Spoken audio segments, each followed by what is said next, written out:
She walked into her own wedding as if it were a funeral. No one applauded. No one smiled.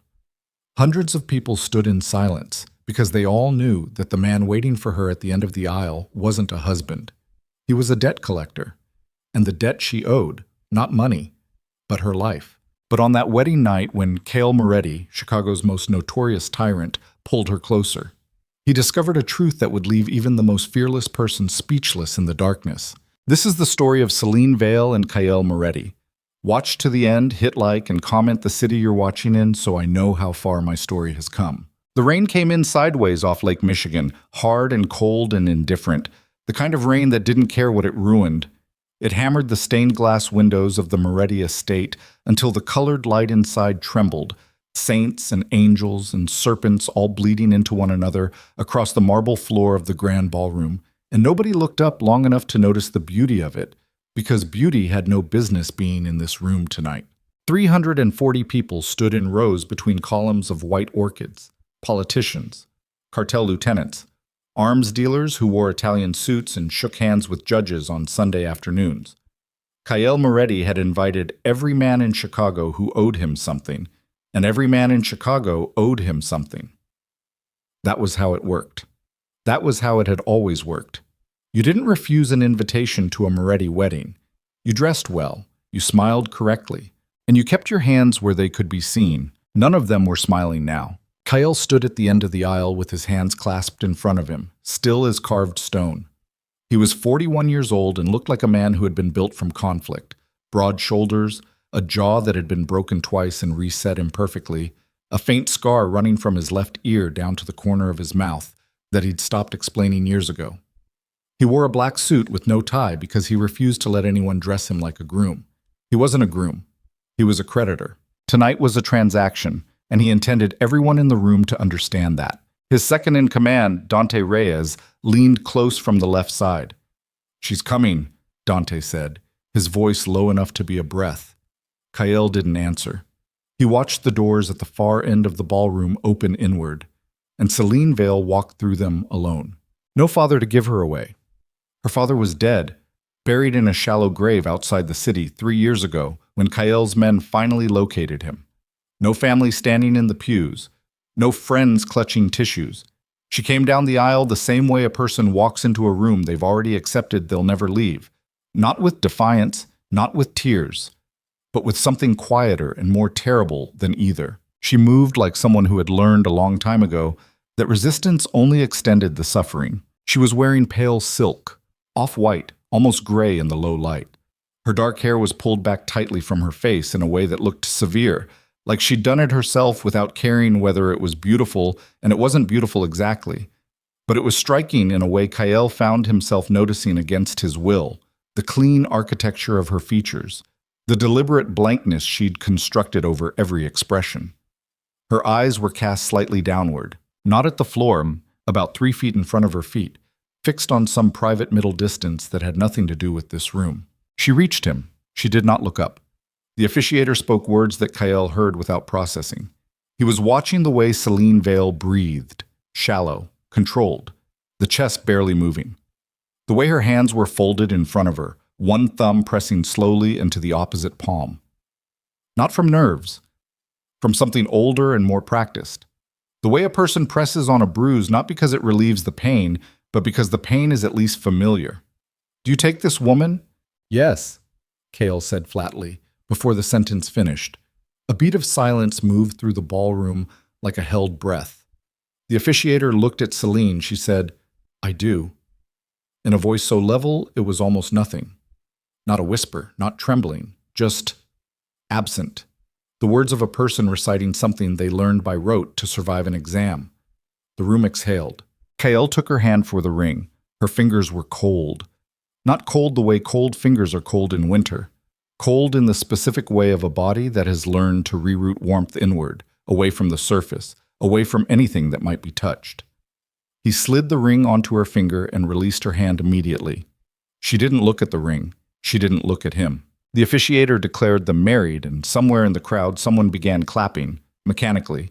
And then the room followed suit in the careful, approximate way you applaud at a funeral when someone finishes a eulogy that made you uncomfortable. Kael turned toward the crowd and let them see his face, expressionless, absolute, so that every man in that room understood exactly what this was and what it was not. There would be no misinterpretations. He had married Selene Vale because Victor Vale had cost him his brother's life, and $100 million in weapons contracts and 2 years of war that burned through the city and left bodies in places that still hadn't been found. The Vale bloodline ended tonight in the only way Kael Moretti settled debts, completely and without sentiment. He had not expected to feel anything. He had not yet.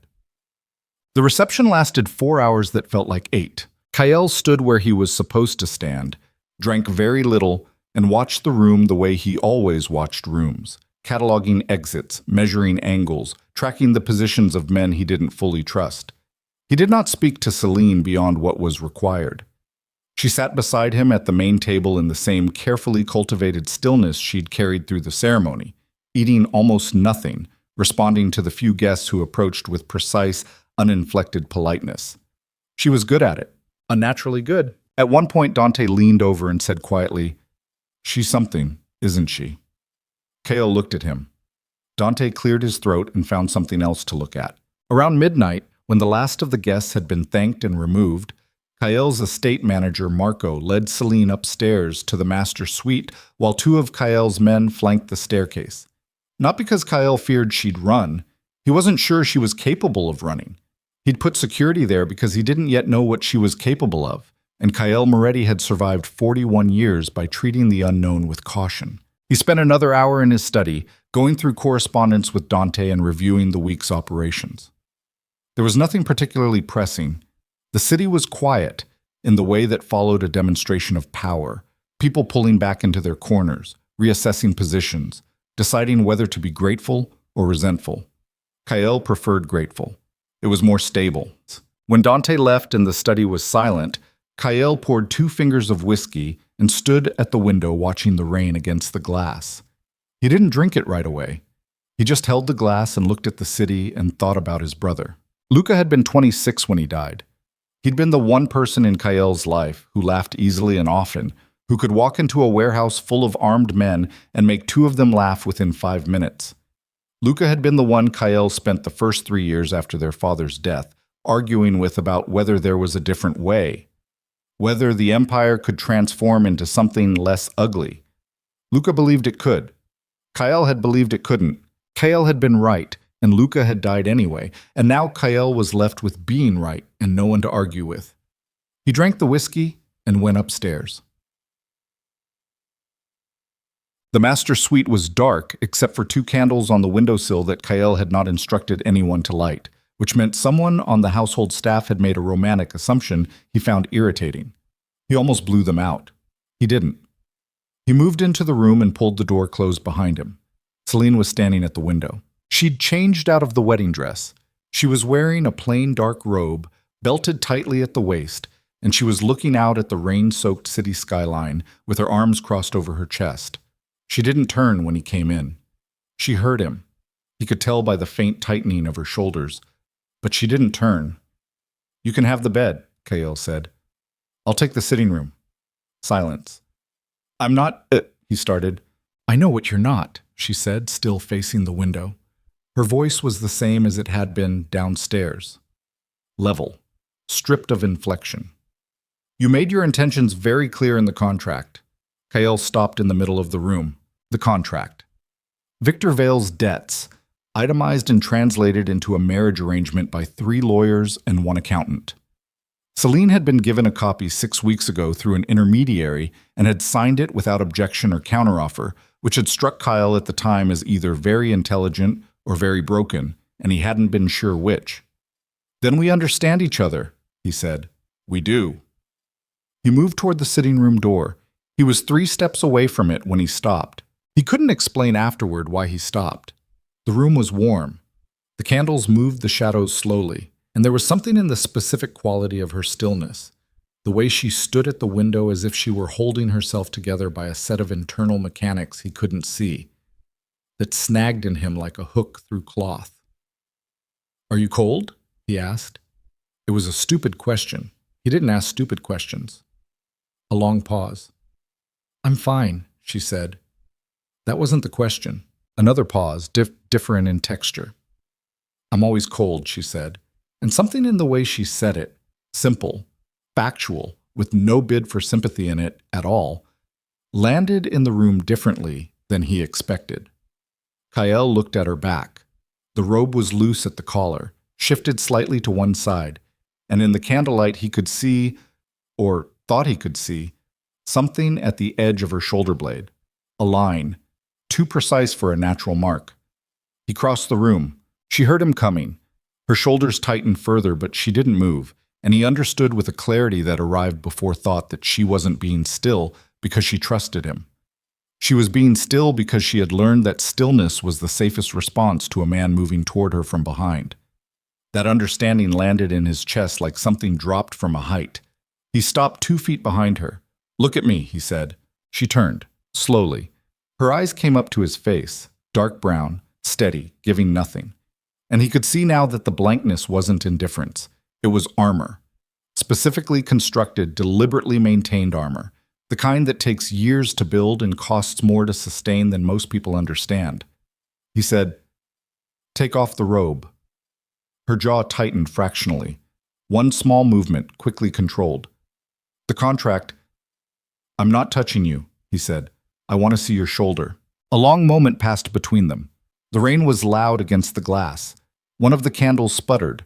Then Selene reached up and pulled the robe back off her left shoulder. The candlelight fell across her skin. Kael Moretti had seen a great many things in his life that he wished he hadn't. Execution rooms, war sites, the aftermath of things he had ordered and things that had been ordered against him. He was not a man who looked away from difficult things.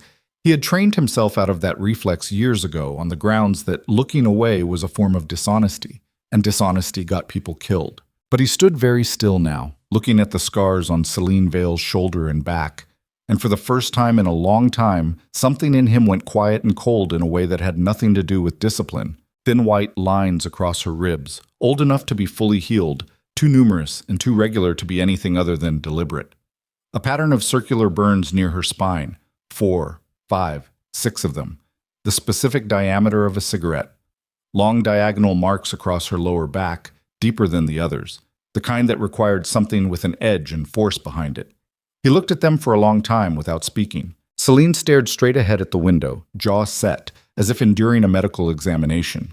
She had the expression of someone who had shown these scars before, under conditions that made her feel less than human, and had decided that the way to survive showing them again was to be absent from the moment entirely. "Cover up," Kael said quietly. She pulled the robe back into place with practiced efficiency. Kael stepped back. He turned away from her and walked to the window himself, putting space between them, looking out at the city lights smeared by rain into long yellow streaks across the wet black glass. His brother used to say that the worst thing about evil wasn't the violence of it. It was the patience. How it hid behind respectable faces and went on for years and years while everyone looked the other way. Kael pressed his palm flat against the cold glass. "How long?" he said. It came out quieter than he intended. Behind him, Selene was silent for a moment. "Since I was 14, she said. The window fogged slightly under his hand. He didn't turn around. He didn't trust his face right now, and he had long understood that there was a specific kind of rage that helped no one, the kind that arrived too late, when the damage was already finished, when the only thing it could consume was the person already surviving it. "Who?" he said. She didn't answer. "Selene." "That's not something we agreed to discuss," she said, and her voice carried the faintest edge of something now. Not defiance exactly, but resistance.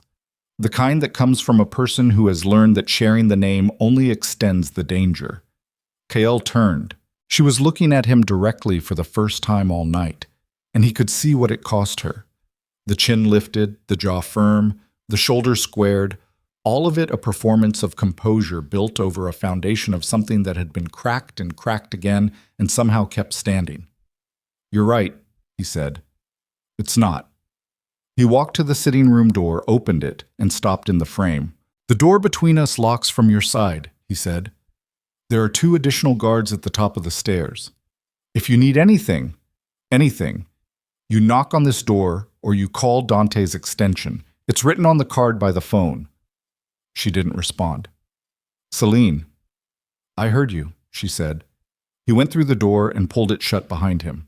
He stood in the sitting room for a long moment in the dark, listening to the rain, feeling the specific weight of a night that had not gone the way he'd constructed it. He'd spent 3 years building the architecture of this revenge. The patience of it, the precision, the cold satisfaction he'd promised himself would arrive when Victor Vale's last surviving debt was finally, formally collected. What arrived instead was something he had no architecture for. He sat down in the chair by the sitting room window and did not sleep for a very long time. By 6 in the morning, the rain had slowed to a gray drizzle, and Kael was at his desk with coffee and a clean sheet of paper. He wrote one name at the top, Vernon Crow. Vernon Crow was a name Kael knew, though not well. A federal judge, appointed 12 years ago, respected in the circles that traded on respectability. He had appeared twice in Kael's intelligence files as a peripheral figure, someone who moved in the orbit of power without being quite central enough to require direct management. He had a public reputation for prosecuting organized crime, which Kael had always found mildly amusing given that organized crime financed half the judicial appointments in the city. But the irony had never been personal until now. Now it was very personal. Kael wrote, Selene Vale, stepfather, since age 14. He underlined it once. Then he picked up the phone and called Dante. "I need a complete background on Vernon Crow," he said when Dante picked up on the second ring. "Not the public file. Everything, every property, every connection, every account that has ever touched his name. I want it before noon." Dante, who had long ago stopped being surprised by Kael's early morning requests, said simply, "How deep?" "Floor," Kael said. He hung up and looked at the name on the paper. Outside the window, Chicago was gray and wet, and beginning its morning in the way cities do. Without acknowledging the night, without asking what happened in the dark hours, without caring what had changed between the rain starting and the rain stopping. Kael tapped the pen against the desk twice. He had married Selene Vale to close an account. What he was beginning to understand with the slow, unpleasant clarity of a man who deals only in facts was that the account he'd been keeping was the wrong one entirely. And the man who actually owed a debt that made Victor Vale's betrayal look like a misunderstanding between business partners, had been sitting inside the city's legal system for over a decade, wearing a judge's robe, collecting a government salary, and walking around in the open air. Kael stood up from the desk and moved to the window. Dante called back at 9:42 with the first layer of it, and even across a phone line, Kael could hear the shift in Dante's voice. A tightening, a controlled revulsion that told Kael the information was worse than the working hypothesis. "It's not just Selene," Dante said. "There are other names. At least 8 women in a 20-year window that trace back to properties Crow controlled. 2 of them disappeared. One is in a psychiatric facility in Indiana under a false name that connects back to a shell company that connects back to Crow's brother-in-law's law firm." The room was very quiet. "There's more," Dante said. "The trafficking network. It's not small, Kael. It's infrastructure, judges, police commanders, 2 names I recognize from city council. This is a machine. It's been running for 20 years.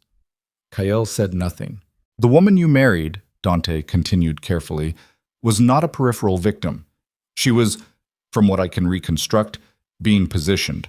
There are transfers from Crow's accounts to an intermediary we traced to a syndicate operating out of the eastern seaboard. He was going to sell her." The pen in Kael's hand cracked. He looked down. He'd snapped it at the midpoint without noticing. There was ink across his fingers, dark blue bleeding into the lines of his palm. "When," he said, and his voice was very level, the way his voice got when the thing that needed controlling was too large for his usual registers. "The timeline is unclear, but based on the account activity, within the next few months, before she turned 25, there seems to have been a deadline." "She found out," Kael said slowly, "or she suspected." A pause from Dante. "That's my read, too." Kael looked at the ink on his hand. He thought about the contract. 6 weeks ago. Signed without objection or counteroffer, which had struck him as either very intelligent or very broken. Not broken. Strategic. Selene Vale had signed that contract because being collected as a debt by the most feared man in Chicago was safer than what was coming for her from the man she was already living with. She had traded one cage for another, and she had done it with clear eyes and no illusions, because she was a woman who had learned that you survive by identifying which cage has a lock you might eventually be able to reach. Kael set the broken pen down very carefully on the desk. "Where's Crow right now?" he said. "Federal courthouse. He has hearings all week." "Good. I don't want him to know we're looking. Tell your people to be invisible." "Understood." A beat. Kael. "What? She doesn't know what we found?" "No." Another beat. "Are you going to tell her?" Kael looked out the window at the gray city, at the rain-slicked streets and the ordinary morning that had no idea what was moving through it. "Not yet," he said. "Not until I know all of it." He ended the call and stayed at the window for a long moment, thinking about the specific quality of patience required by a man who has been living inside a machine that was going to kill him and had still managed to find a way out. Then he thought about Vernon Crow in a federal courthouse, in a black robe, with a gavel. The rage came then. Not the disorganized kind, not the kind that burned without direction, but the cold, specific architectural kind that Kael Moretti was very good at, the kind that could wait, the kind that built things. He picked up his phone and called Marco. "Tell my wife breakfast is ready when she's ready," he said, "and tell her she can move freely through the house. She's not a prisoner." A pause from Marco, who had also worked for Kael long enough to know when something had shifted. "Of course," Marco said. Kael hung up. He stood at his desk and looked again at the single name written on the clean sheet of paper, and he drew a slow, deliberate line under it a second time.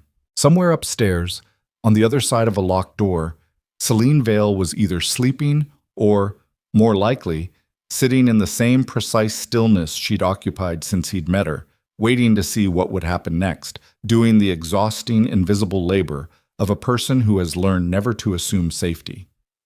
She did not know yet that someone was coming for her from outside these walls. She did not know that the machine that had been built around her life was accelerating. She did not know that the man she'd signed a contract with to escape one nightmare was, at this exact moment, deciding something about her future that had nothing to do with debt collection and everything to do with a debt of a completely different kind. The kind that doesn't go in ledgers. Kael folded the sheet of paper and put it in his jacket pocket and walked out of the study into the long rain-gray corridor of his estate. And something in his chest that had been cold and deliberate for 3 years was doing something he didn't have a precise word for, something between ignition and dread. Something that felt uncomfortably like the beginning of a thing he had not planned for. That was the part that concerned him most. Kael Moretti didn't do unplanned things. He needed to get ahead of this. He needed information, leverage, angles of approach. He needed to understand the full architecture of what Crow had built before Crow realized that the woman he'd been planning to sell had just become the wife of the one man in Chicago who had both the means and the motivation to burn the entire structure to the ground. But first, Crow needed to not know. And then Kael turned the corner at the end of the corridor and found Selene Vale standing at the top of the stairs. She was dressed now. Dark clothes, her hair loose, a cup of something warm held in both hands, and she was looking down the staircase at the front door of the estate with an expression he had not seen on her face before. Not the controlled blankness, not the armor, something alert, watchful. The expression of an animal that has sensed a change in the air before any visible sign has arrived. Kael stopped. She turned and looked at him. "Vernon called the house," she said. Her voice was steady, but her hands had tightened around the cup. 20 minutes ago. Marco told me. The corridor was very quiet. "What did he say?" Kael said. Selene held his gaze with an effort that was almost visible, like watching someone hold a door against a wind they didn't want the room to feel. "He said congratulations," she said, "and he said he'd be in touch." Kael looked at her for a long moment. He thought about the phone call to Dante, the names, the timeline, the account transfers moving toward a deadline. He thought about a 20-year machine that had just been informed through a simple social announcement in the newspaper society pages that the most important piece of its current operation had moved locations. And he thought about the fact that Vernon Crow was a man who had survived 2 decades of maintaining a secret by eliminating anything that threatened to expose it. "Come downstairs," Kael said. "We need to talk." Selene looked at him for another moment. Reading him, he understood, the way someone reads a room before entering it. And then she nodded once and came down the stairs. Whatever conversation they were about to have, Kael knew, would end with her knowing things about her own life that she hadn't known an hour ago. And when she knew them, everything between them would change. Again. The dining room of the Moretti estate was large enough to seat 20 people, and this morning it held 2, which made the space feel less like a room and more like a decision waiting to be made. Kael sat at the head of the table. He had not touched the coffee Marco placed in front of him. He was watching Selene settle into the chair 2 seats down from him. Not across, not beside, but at a diagonal that preserved distance while allowing eye contact, a positioning he noted as either unconscious habit or calculated geometry and couldn't yet determine which. She wrapped both hands around her cup again. That detail lodged in him. She held things in both hands. Coffee cups, wine glasses, the edge of a tablecloth at the wedding reception. As if she'd learned not to trust surfaces to stay where you put them. Marco appeared in the doorway. "Leave us," Kael said. Marco disappeared without sound. That was what Kael paid him for. Selene was looking at the table, not down at it, a neutral middle distance that she occupied the way some people occupy waiting rooms. Kael leaned back in his chair and looked at her for a moment before he started, taking inventory of what he knew and what he was about to give away by telling her any of it. Information was currency, and he had spent 30 years being very careful about which currency he spent in which room. But there was a calculation here that overrode habit. She already knew Vernon was circling. She had heard it in a congratulatory phone call and recognized the specific frequency of it.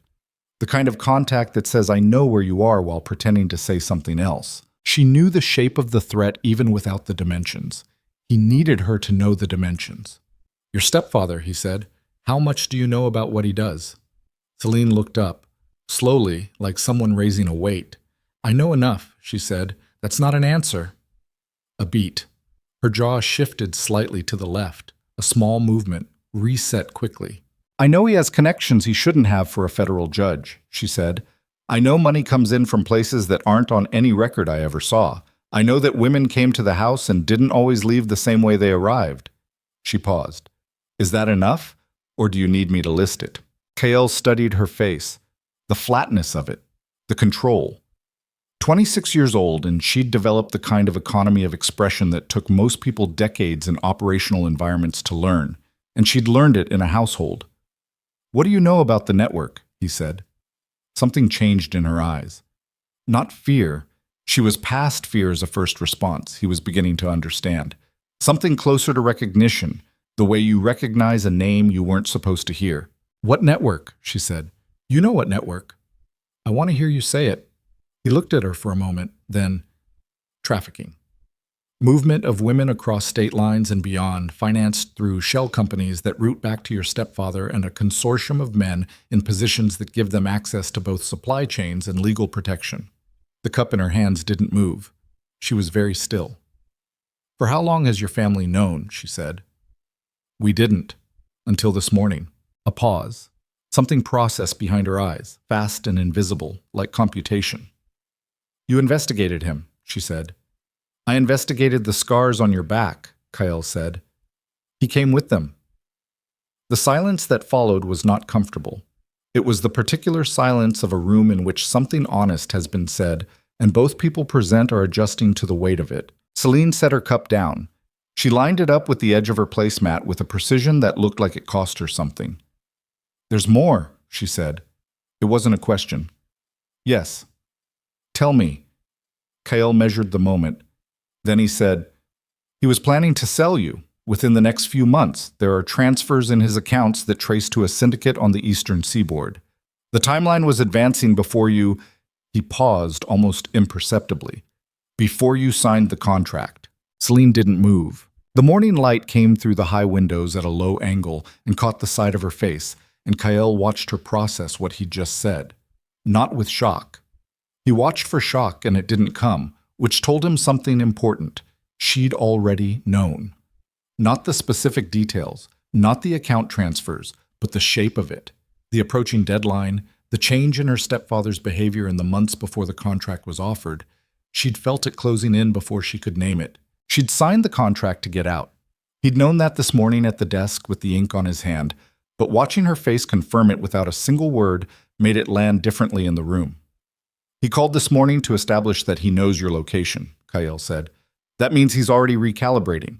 He lost the asset, and now he's deciding whether to cut exposure or try to recover it. Selene looked at him directly. I'm not an asset. That's not how I used the word. You used it.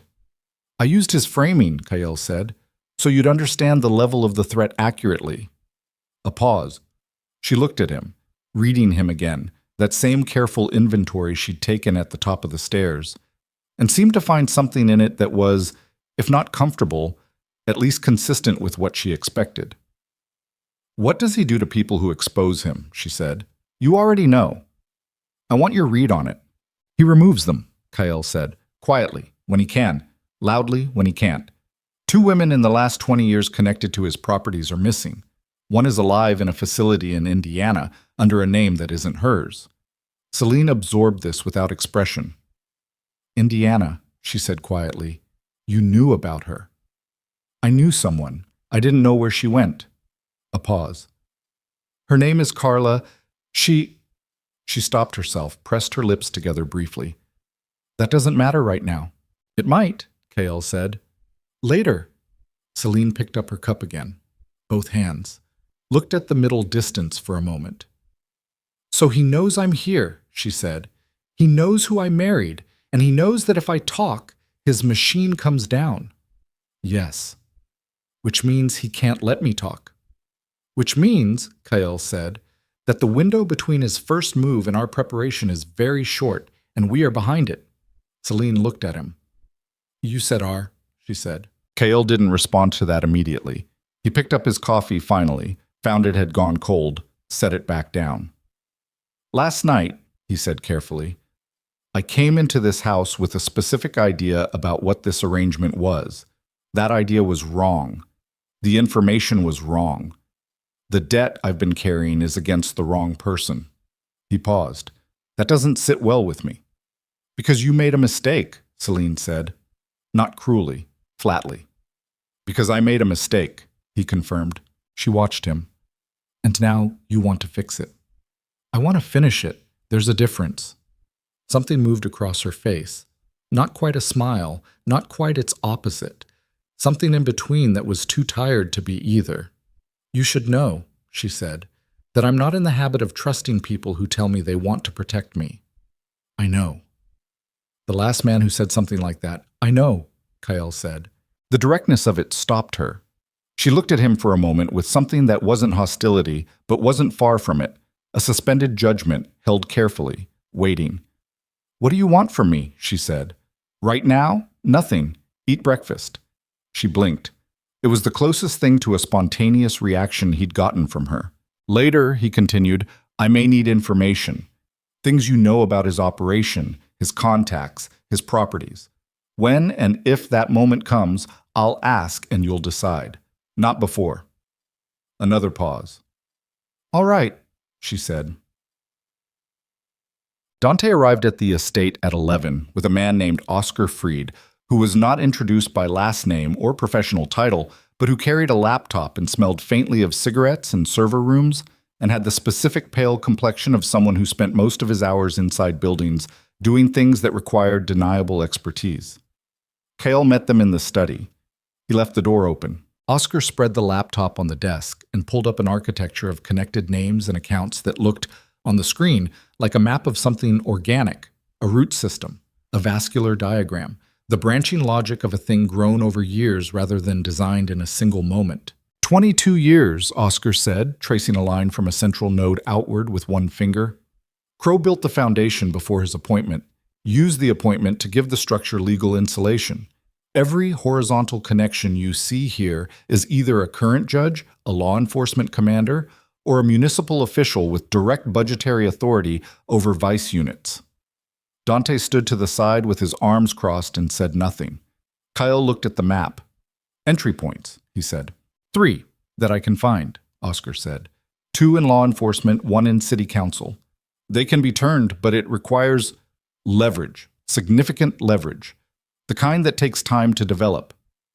We don't have time, Kael said. Oscar looked at him with the expression of a man who knows things he'd prefer not to know. "There's one other way," he said.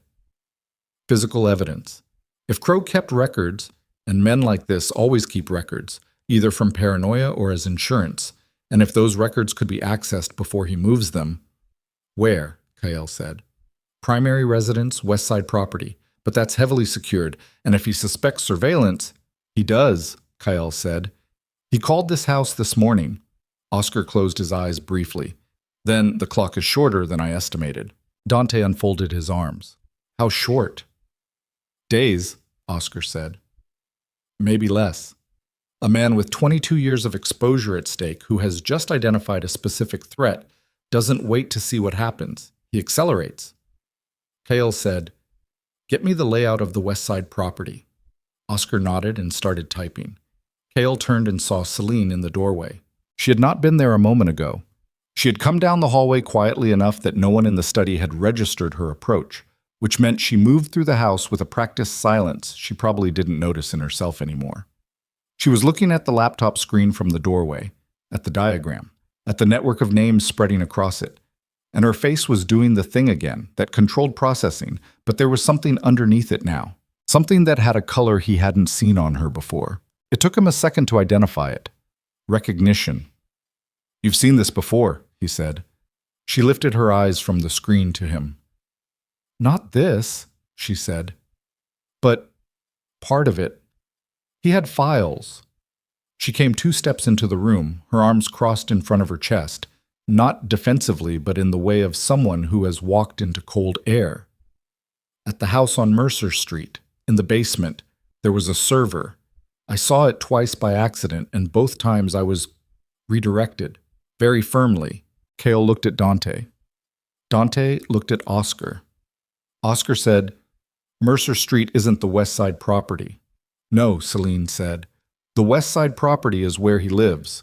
Mercer Street is where he works." A pause. "I don't think anyone outside his network knows that address belongs to him. It's registered to a holdings company under 3 layers of shell corporations."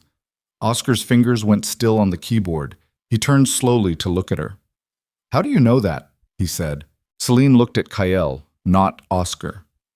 "Because I found the paperwork when I was 17, she said. "And I kept a copy." The study was very quiet. Kael looked at her across the room, and the specific quality of the silence between them shifted. Something tightening, clarifying, the way a diagnosis changes the nature of symptoms you've been observing and gives them structure. She hadn't just escaped, she had been preparing. "Where is the copy?" he said. "Not here," she said. "Hidden. From before." She paused. "There's more than paperwork. I recorded things. When I was 17 and again at 19, audio, some video. I hid the files on a server I set up myself at a location he doesn't know about." Oscar looked like a man whose professional estimation of a situation had just been restructured in real time. Dante said quietly, "How much?" Selene looked at the diagram on the laptop. "Enough," she said. "Names, payments, dates, faces." Her voice was completely level, but Kael could see what it cost her, the slight tightening along her jaw, the way her thumbnail was pressing into the pad of her index finger. "I kept adding to it for years, every time I could do it without being caught. I didn't know what to do with it. I just kept it. Because I thought someday—" She stopped, looked at the window. "I thought someday I'd be in a position where I could use it without being destroyed for using it." Kael said, "Where is the server?" She told him the address. It was in the south side. A storage unit she'd rented at 19 under a false name using cash, registered to a P.O. box she'd never connected to any real address. Oscar wrote it down. Dante said, "If Crow is already moving, he may have people watching her known locations." "The storage unit isn't known," Selene said. "I've never told anyone. Ever." A pause. "I didn't tell you for the same reason." "But you're telling me now," Kael said. She looked at him steadily. "You just told me he was going to sell me. I think that changes the calculation." Kael studied her face for a moment. Then he nodded once. "Dante," he said, "get 3 men to that address. Clean. No connection to this house. Drive something unremarkable. Retrieve whatever is on the storage unit and bring it directly here. On it, Dante said, and moved for the door. And Dante stopped. Tell them to be fast, Kael said. Sam. The afternoon went badly in increments. At 2:15, one of Kael's contacts in the Chicago PD, a lieutenant named Sorrell, who had been on Moretti payroll for 6 years, called to report that someone had placed a surveillance order on the Moretti estate. Not official.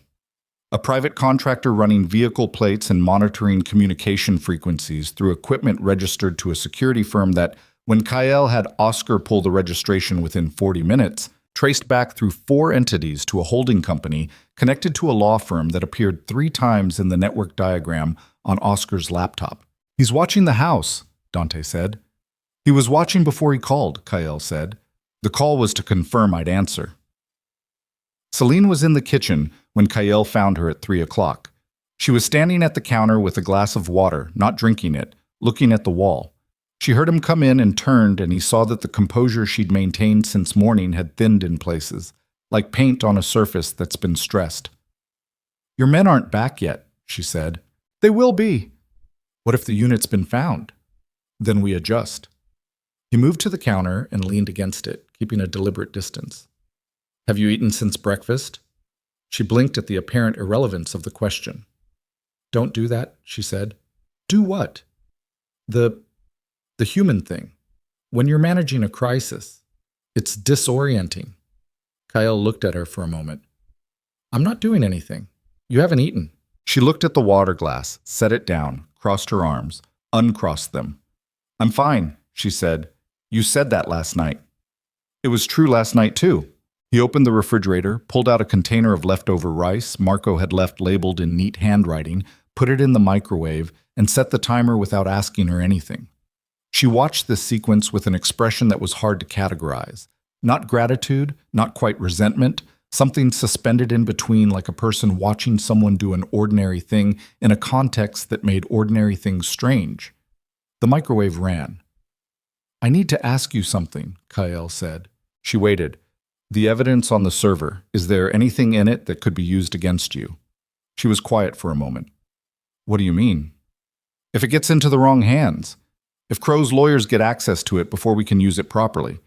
Is there anything in those files that he could weaponize against you specifically? She looked at the microwave. There are recordings of me, she said carefully, from when I was underage. He kept his own records, which I copied. Some of what's on those files, I'm in them. Not willingly, but in them. The microwave beeped. Kael opened it, took out the container, set a fork beside it on the counter without comment. If that material gets exposed, he said, we control the context. Who sees it? In what sequence? Through which channels? It doesn't leave this house without going through Oscar first, and it doesn't go public without your explicit permission. Non-negotiable. She was looking at the container of food. You're saying that like it's a given, she said. It is a given. Why? Kael picked up his own glass of water, drank, set it down. Because it should be. She looked at him for a long moment with that suspended expression. Reading, calculating, waiting for the catch she'd learned to expect from every declaration of safety ever made to her. When the catch didn't present itself, something in her face didn't exactly soften, but changed register, like a frequency shifting by a fraction. She picked up the fork and ate standing at the counter. Kael didn't say anything. He stood nearby and let her eat in whatever version of quiet she needed, and the kitchen held them both in the low gray afternoon light, without requiring anything from either of them. Dante's men came back at 4:47. They came back without the server. Kael was in the study when Dante walked in, and the expression on Dante's face, controlled, tight, the specific set of a man delivering news he'd prepared language for, told Kael everything before the words did. Storage unit was empty, Dante said, cleaned out.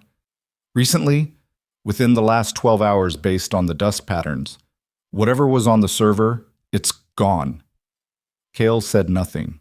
There's more, Dante said. One of my men spotted a tail on the way back.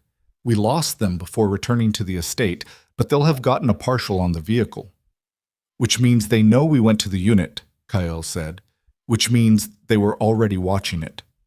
Kael turned to the window. If they were watching the storage unit, it meant they knew about it.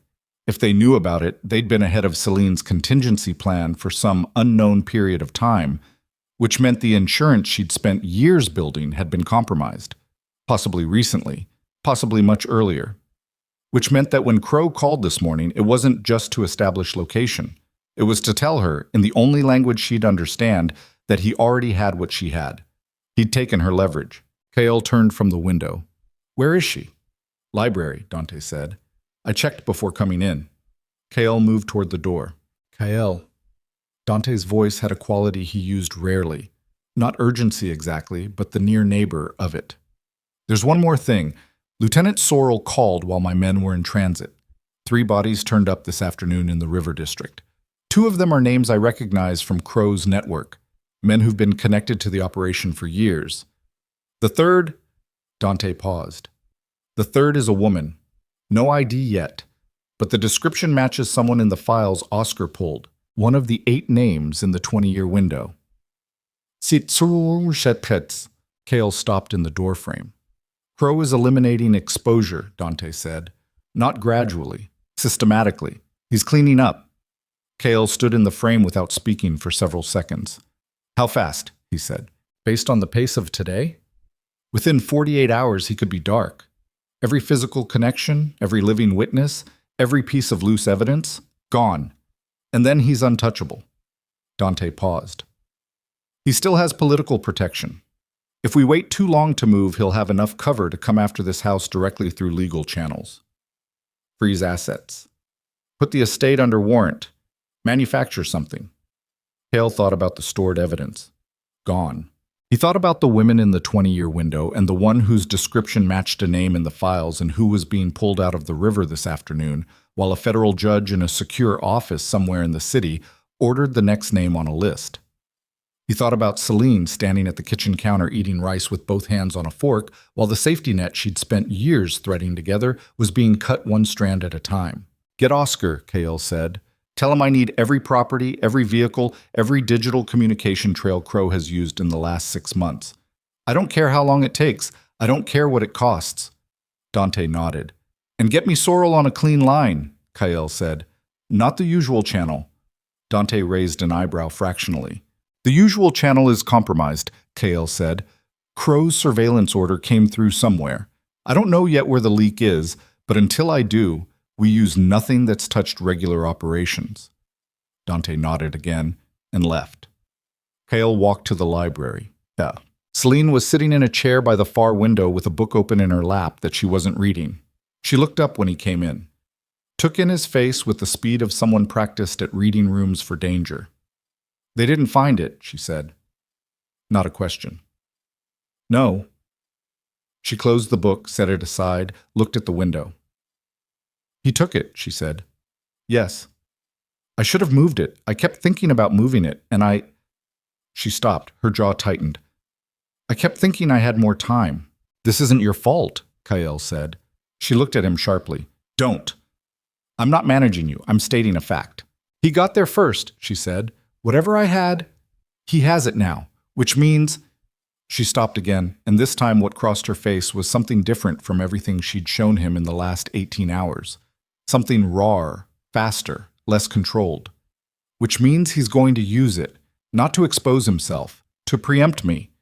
To make sure that if I ever do talk, there's a version of the story already in existence that—" She cut herself off. "He's done it before. To other people. He builds a narrative in advance. He gets ahead of the accusation. And then when the accusation comes, he already has the counter ready and the people ready to carry it. And—" She pressed the heel of her hand to her sternum and stopped talking. Kael crossed the room and crouched in front of her chair, not beside her, not looming over her, but at a level below her eye line. It was a deliberate positioning. He needed her looking down at him, not up. "Look at me," he said. She looked down. Her eyes were dry. She was holding everything behind them by force of habit and long practice. "He doesn't have everything," Kael said. "He has what was in the unit. He doesn't have you. He doesn't have what you remember, and he doesn't have what we're going to build from what we already know." "What we already know isn't enough to touch him," she said. He has protection from people in law enforcement and the judiciary. You said so. He does, Kael said, which means we don't use law enforcement and the judiciary. She looked at him. Then how? She said. Kael held her gaze. There's a gala next week, he said. Blackthorn Hotel. Charity function. Crow will be there. He's always there. It's one of his primary social venues.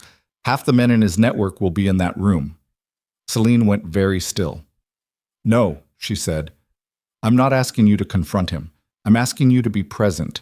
In a room where he has to perform civility. Where every camera in the city will be. I said no. Her voice was low and flat and completely immovable. You don't understand what it's like to be in a room with him. You don't understand. You're right, Kael said. I don't. The simplicity of it stopped her. I don't understand what it costs you to be near him, Kael said. And I'm not pretending to. But I need you to understand that within 48 hours, he will have neutralized enough of the existing evidence that moving against him through any channel we currently have access to becomes effectively impossible. After that point, a room full of cameras and witnesses is one of the few environments where his behavior can be documented in real time, where we have a chance. Selene looked at him for a long moment. The library was quiet. Outside the windows, the city was doing its gray afternoon business, indifferent as it always was to the specific arrangements of private catastrophe occurring inside its buildings. You're asking me to be bait, she said. I'm asking you to be visible, Kael said. There's a difference. She looked at him. Something turned over behind her eyes. Not decision yet, but the terrain preliminary to it. The assessment of stakes, the weighing of costs, the particular calculation of a person who has spent years choosing between things that all hurt in different ways. If I go, she said, I need to know that if he gets within 10 feet of me, he won't, Kael said. That's not a guarantee. No, Kael said. It isn't. She looked at the window. Her thumbnail was pressing into her index finger again. Slow, rhythmic, automatic. I'll think about it, she said. Kael nodded and stood. He moved toward the door. He was almost through it when her voice came behind him. Quiet, stripped of its usual architecture. He's going to send someone before the gala, she said. He always moves before people expect him to. He won't wait. Kael turned. She was looking at her hands. He sent someone to the last person who threatened him, she said. A woman. Her name was Delphine. She was going to go to the press. A pause. They found her car outside the city. They never found her. Kael stayed in the doorframe. I know what I signed myself into, Selene said. She looked up. I knew when I signed the contract. I'm not asking you to protect me from the reality of what this is. She paused. I want to know if you have a plan, a real one, not a reaction. A plan. Kael looked at her across the library. I'm building it, he said. She held his gaze for a moment. Build faster, she said. He left the room. He was halfway down the corridor when his phone buzzed. He looked at the screen. Dante's name. A single word below it. Incoming. Kael stopped walking. 3 seconds later, the first explosion hit the east perimeter of the estate. A concussive thud that traveled through the floor and up through his feet and rattled the paintings on the corridor walls. And then the alarm system activated, and every light in the estate shifted to emergency red, and somewhere outside men were shouting, and somewhere in the library behind him, Selene Vale was on her feet before the echo finished. It had begun. The explosion took out the east wall of the estate's ground floor utility corridor. Not a structural charge, not something designed to bring down the building, but a breach charge, the specific kind used to open a path rather than destroy a target, and Kael recognized the distinction in the first 3 seconds after the impact traveled through the floor and into his feet because he had used that exact configuration himself on 17 different occasions. And the sound of your own methodology coming back at you has a particular quality that is worse than unfamiliar violence. He moved back towards the library before the echo finished. Selene was already on her feet when he came through the door. She'd overturned the chair, not from the blast deliberately, putting furniture between herself and the window, and she was standing with her back against the interior wall, shoulders flat against the plaster, in a position that a person only knows to take if they've already thought through what happens when a room becomes dangerous. Her eyes found him immediately. East side, he said. Breach. Not a bomb. They want access, not demolition. She nodded once, processing, not panicking. He registered this somewhere that wasn't quite the front of his mind and kept moving. "Come with me," he said. "Stay close. Stay behind me. Don't speak unless I ask you something directly." She came off the wall and followed him into the corridor without hesitation and without questions, which told him everything about how many times she'd rehearsed an exit from a bad situation in her head. The estate's emergency layout had 3 interior safe corridors, a design Kael had commissioned after the warehouse war 3 years ago, when he'd understood definitively that any building you sleep in needs to be survivable from the inside. He moved them into the first corridor, a reinforced passage running parallel to the east wing, and pulled his phone out. Dante picked up on the first half ring. "Report," Kael said. 3 men breached the east utility access. My guys hit 2 of them immediately. 3rd is inside, somewhere between the laundry corridor and the east stairwell. Armed, professional. These aren't street-hired guns." A pause and the sound of something, impact, movement, shouting in the distance. "There's also a vehicle situation at the front gate. 2 cars. They rammed the secondary barrier. Giacomo's team is holding, but we're thin on the east." "Where's Oscar?" "Server room locked in. He's fine." "Keep him there. I need him functional after this." Kael moved them further down the interior corridor, putting 3 reinforced doors between their position and the breach point. The 3rd intruder. Description: tall, tactical gear, no markings, moves like someone who's done this for a living. "Not Crow's usual contractors," Kael said. "No, different quality." Selene was directly behind him, her breathing controlled and close. He could feel the warmth of it on the back of his neck, measured and deliberate. She was slowing her breath consciously, working against the body's instinct to accelerate, which took a specific kind of practiced discipline. "I need a clean exit on the west side," Kael said into the phone. 2 people, within 6 minutes. "Working on it. Give me 4. Kael ended the call and stopped at a junction point in the corridor. He turned and looked at Selene. In the red emergency lighting, her face had the quality of a photograph.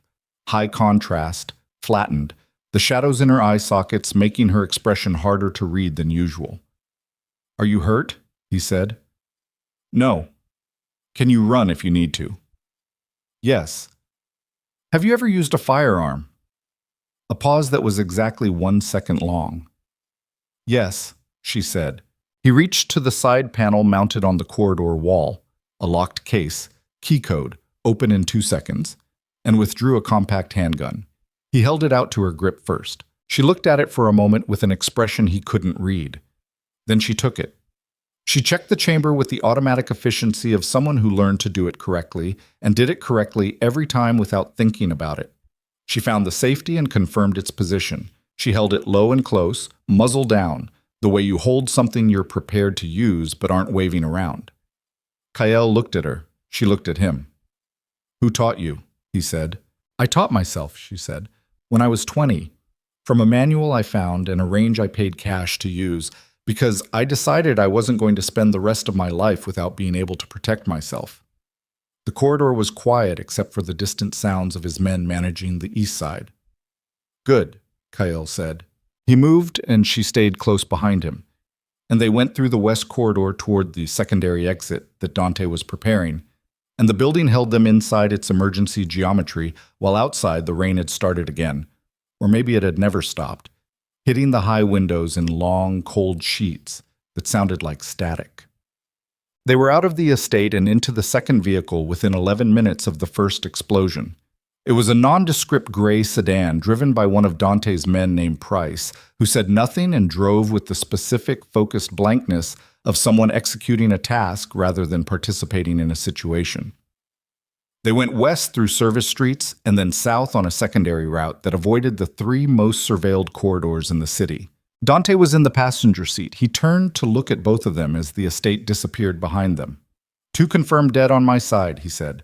"1 intruder in custody. The front gate team retreated. We didn't hold both positions." Kael said, "The estate. Compromised for now. I've got a secondary location ready. 30 minutes out." Kael nodded and looked out the window. Selene sat beside him with the gun in her lap and her hands loose and her eyes tracking the streets as they passed, reading the environment, cataloging exits, doing the same thing he was doing from a different angle. He noticed it, and she didn't seem to notice him noticing, and that was fine. "The intruder in custody," Kael said. "Where?" "Giacomo has him in the East Wing storeroom. The man is mobile. He'll keep. I need to talk to him. After we get you, Dante." Dante looked at him. "I need to talk to him before he has time to compose himself," Kael said. "Now." Dante looked at Price. Something passed between them. Price made a left turn. The man in the storeroom was zip-tied to a support column and bleeding from a cut above his left eyebrow that had been left untreated, which was either a practical oversight or a deliberate message. He was mid-40s, fit in the maintained way of a person whose fitness was professional rather than recreational, with a complexion that had seen a lot of weather and eyes that were doing the rapid inventory of a man assessing how badly wrong his evening had gone. Kael came into the room first. Selena stayed in the corridor with Giacomo outside the door, which she hadn't objected to. Dante came in behind Kael and stood near the wall. Kael crouched in front of the man and looked at him for a long moment without speaking. The man looked back. "You're not one of Crow's regulars," Kael said. The man said nothing. "The breach configuration you used," Kael said, "that's federal. That's military adjacent. That's not a judge's private contractor." Nothing. "Which means Crow hired outside his usual network," Kael said, "which means he was specifically worried that his usual network might have a leak." He paused. "Which means he knows his network might have a leak, which means he's worried about someone." The man's eyes shifted 1 millimeter to the left and reset. An involuntary calibration, too small for anyone not specifically watching for it. Kael said, "Who hired you?" "Nothing." "I'm not going to hurt you," Kael said. "You're going to think that's a manipulation, but it isn't. I don't need information from you under duress because information under duress is unreliable, and I'm a person who relies on reliability." He paused. "What I can offer you instead is the following. You tell me who hired you, specifically by what chain, and I put you in a car heading north inside the next hour with enough cash to be somewhere else by morning. You don't tell me, and I hand you to the Chicago PD, where at least 3 of Crow's contacts will be informed of your presence within the hour, and you'll have a very different kind of night." The man's breathing shifted, subtle but present. "Crow's network is collapsing," Kael said quietly. "The men who hired you are going to be looking for exposure points to eliminate. You're an exposure point. You understand that." A long silence. Then the man said, "The hire came through a firm called Meridian Security Group. Private contract. The client name on the paperwork was a shell. I know it was a shell. I do this work. I know what a shell looks like. But the contact who briefed me..." He stopped, looked at the floor. "His name isn't Crow. His name is Halford, Deputy Director of a Federal Oversight Committee. He's been managing Crow's exposure for 6 years." The room was completely quiet. Kael looked at the man.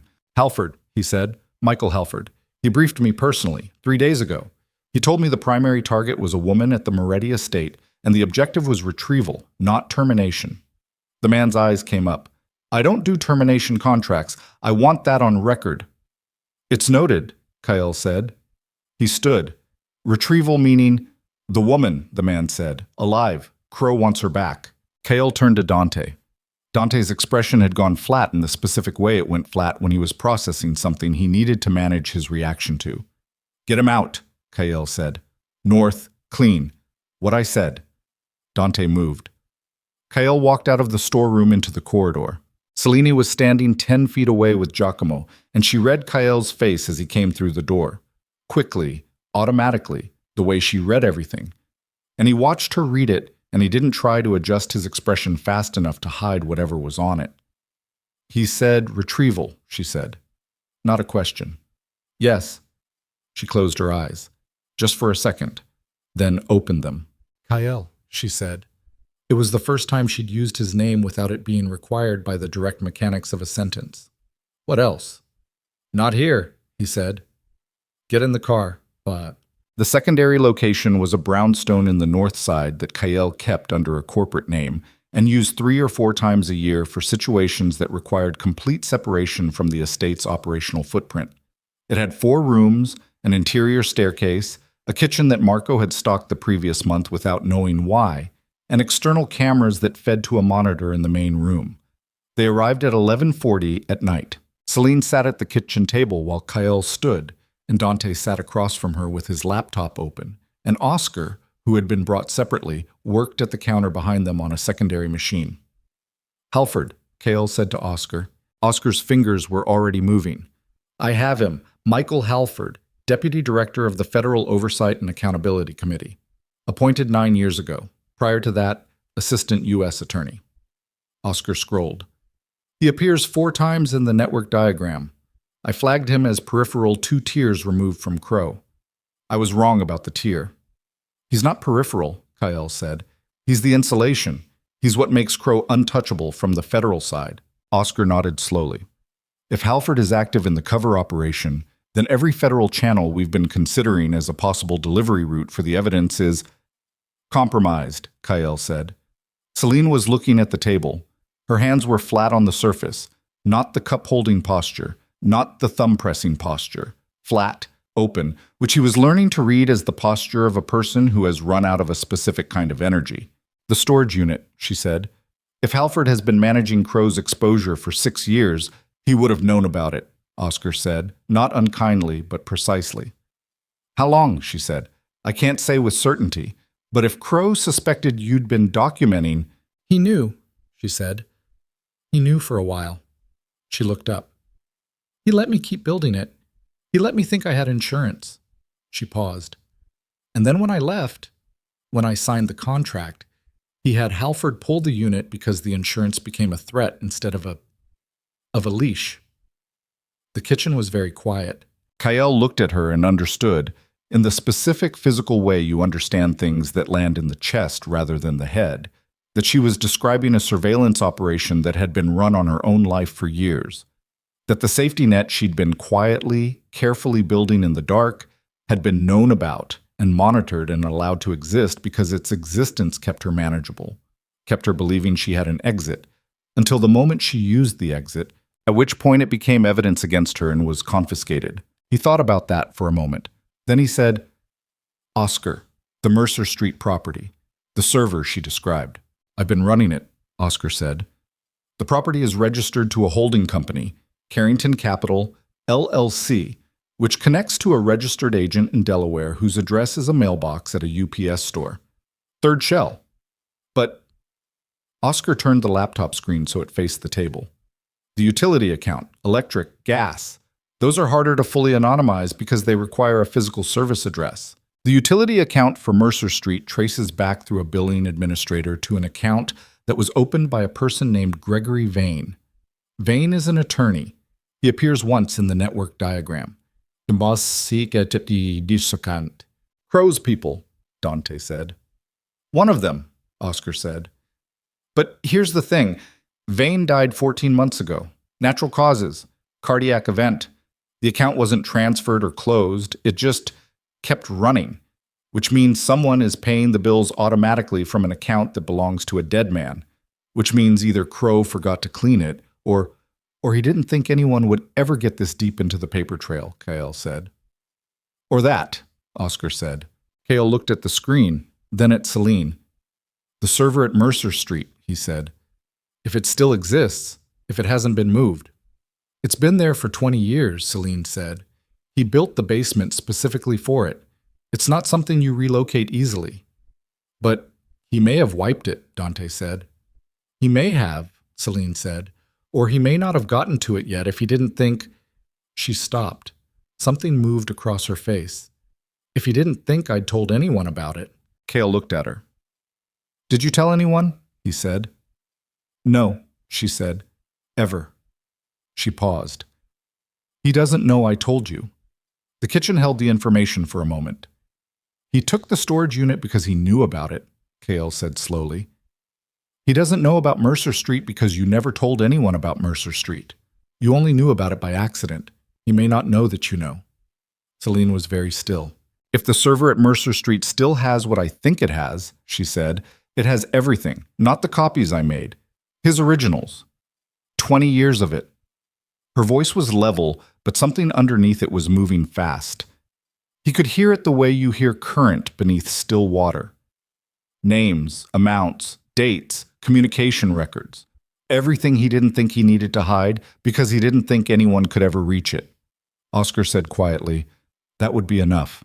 "That would be enough to burn the whole machine," Dante said. Crow, Halford, Halford, everyone in the network. "If we can get to it before he realizes we know it exists," Kael said. Selene looked at him. "I know the building. I know the basement layout. I know where the server is and how it's accessed." "You're not going," Kael said. "I'm the only one who can get through the basement without triggering the secondary alarm. He modified the system 6 years ago. It has a biometric component. My handprint is still registered. He never removed it because he never thought I'd be in a position to use it." Kael looked at her for a long moment. "It's a trap," Dante said. "It might be," Selene said. "It also might be the only copy of evidence that still exists, and the only thing capable of stopping a federal judge and a deputy director from dismantling whatever we try to build against them." She paused. "I'm willing to take the risk." "I'm not willing for you to take it," Kael said. "That's not your decision. In this house it is." She looked at him with an expression that was neither angry nor submissive, but something else entirely. The expression of a person who has had the terms of their existence dictated by other people for years and has reached, very quietly, the end of their tolerance for it, even when the person doing the dictating means well. "Kael," she said, "I have spent 12 years building toward a single moment where I could destroy him. He took my copies. He has Halford. He has police commanders and judges and federal protection. I am 26 years old and I have nothing left except the one thing I know that he doesn't know I know." She held his gaze. "I'm going." Dante looked at Kael. Kael looked at Selene. The kitchen light hummed overhead. "Not alone," he said. "Bama." They went at 2 in the morning, when the city's overnight metabolism reached its lowest point, and the streets had the specific hollow quality of a place that has sent most of its people to sleep and not yet called them back. Price drove. Kael and Selene were in the back. Dante was in a secondary vehicle 2 blocks behind his backup, with Giacomo and 2 others. The Mercer Street address was a narrow 3-story building in a commercial zone that had been gradually abandoned over the previous decade.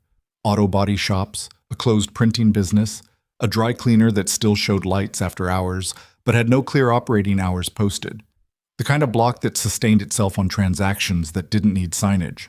Crow's building looked like a private record storage facility, which was exactly what it was designed to look like. Dark windows on all 3 floors. A single entry point at street level with a card reader and camera. A secondary entrance around the back through an alley wide enough for 1 vehicle. Price parked 2 streets over. Kael looked at the building through the passenger window. "Camera at the front entrance," he said. "We go around the back. The alley camera is motion activated, but it runs on a 5-second delay before recording initiates," Selene said. She'd been quiet for most of the drive, but she'd been looking at the route, cataloging, and now she was clear and specific. The back entrance has a mechanical lock and a card reader. The card reader is tied to Crow's system. The mechanical lock? She paused. "I know the combination. He used the same combination on everything for 15 years. I don't know if he changed it."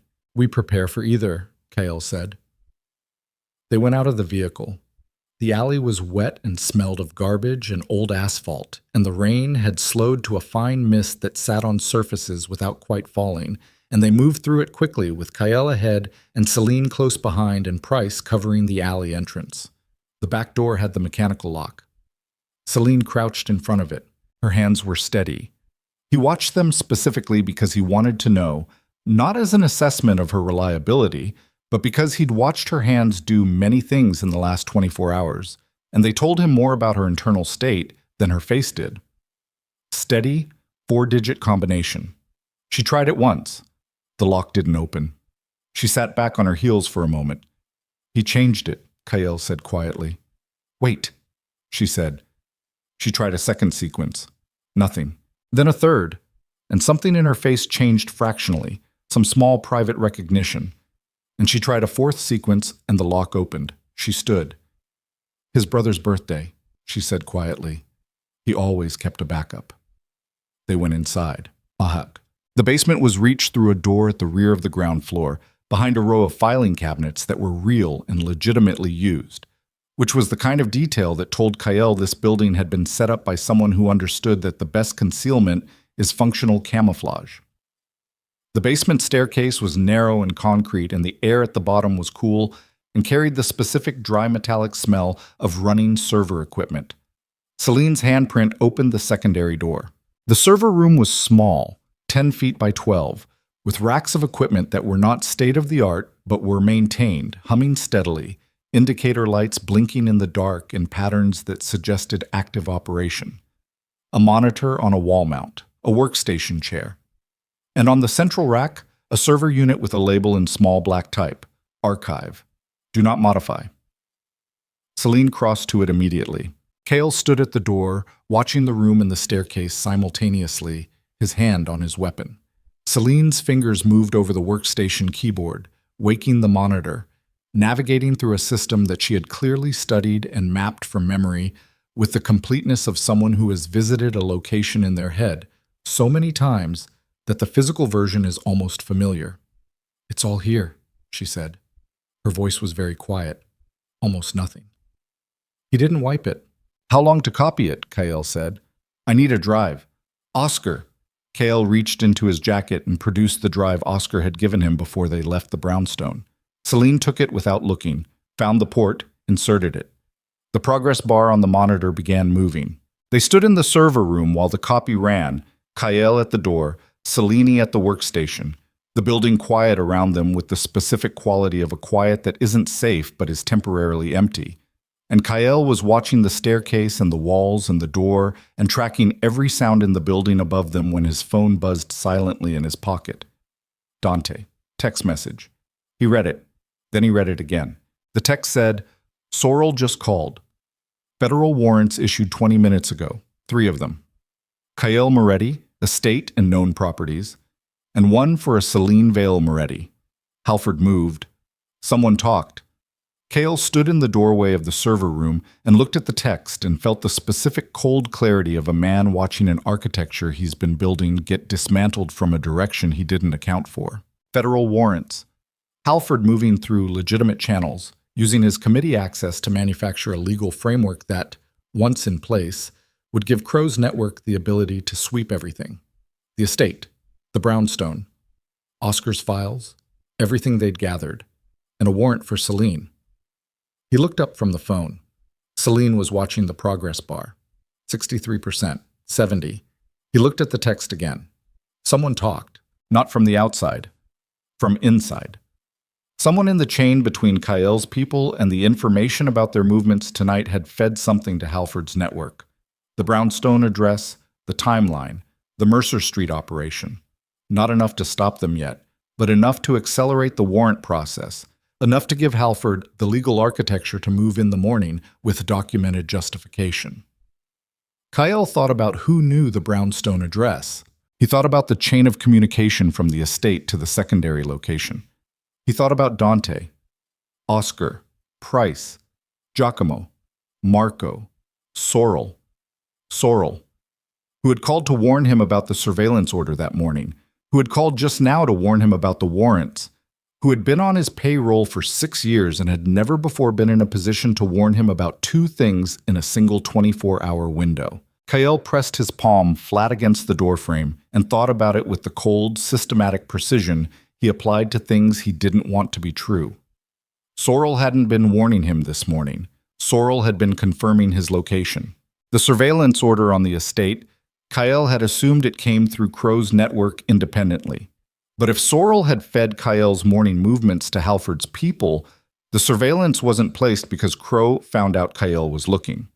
The surveillance was placed because Sorrel told them Kael was looking, which meant the breach at the estate tonight hadn't been reactive.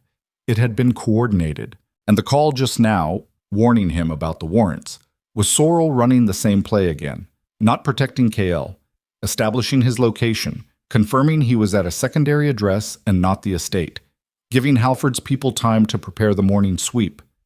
Kael's jaw tightened. 6 years. He pressed a second text to Dante.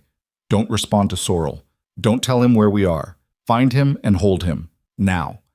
Dante's response came back in 4 seconds. Already moving. The progress bar on the monitor hit 91%. Selene said, "Almost." Kael looked at her back, at the set of her shoulders, the angle of her head, the particular quality of her posture as she stood in front of the server that had been the one remaining piece of real ammunition in a fight that had been stripped of almost everything else. He thought about what he was going to have to tell her. Not about the warrants. She'd handle the warrants. But about what the warrants meant. That Halford had moved fast enough to get federal paperwork in motion within hours of the breach, which meant the legal framework had been prepared in advance, which meant this wasn't reactive either. Someone had prepared the warrant application before tonight, before the breach, possibly before the wedding, which meant that from the moment Selene signed the contract and moved into the Moretti estate, someone in the network had been building the legal case to take her back out of it. The warrant wasn't a response to tonight. It was the plan.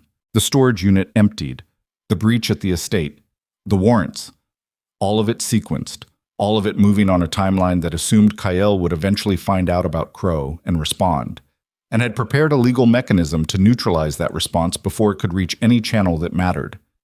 They hadn't underestimated Kael.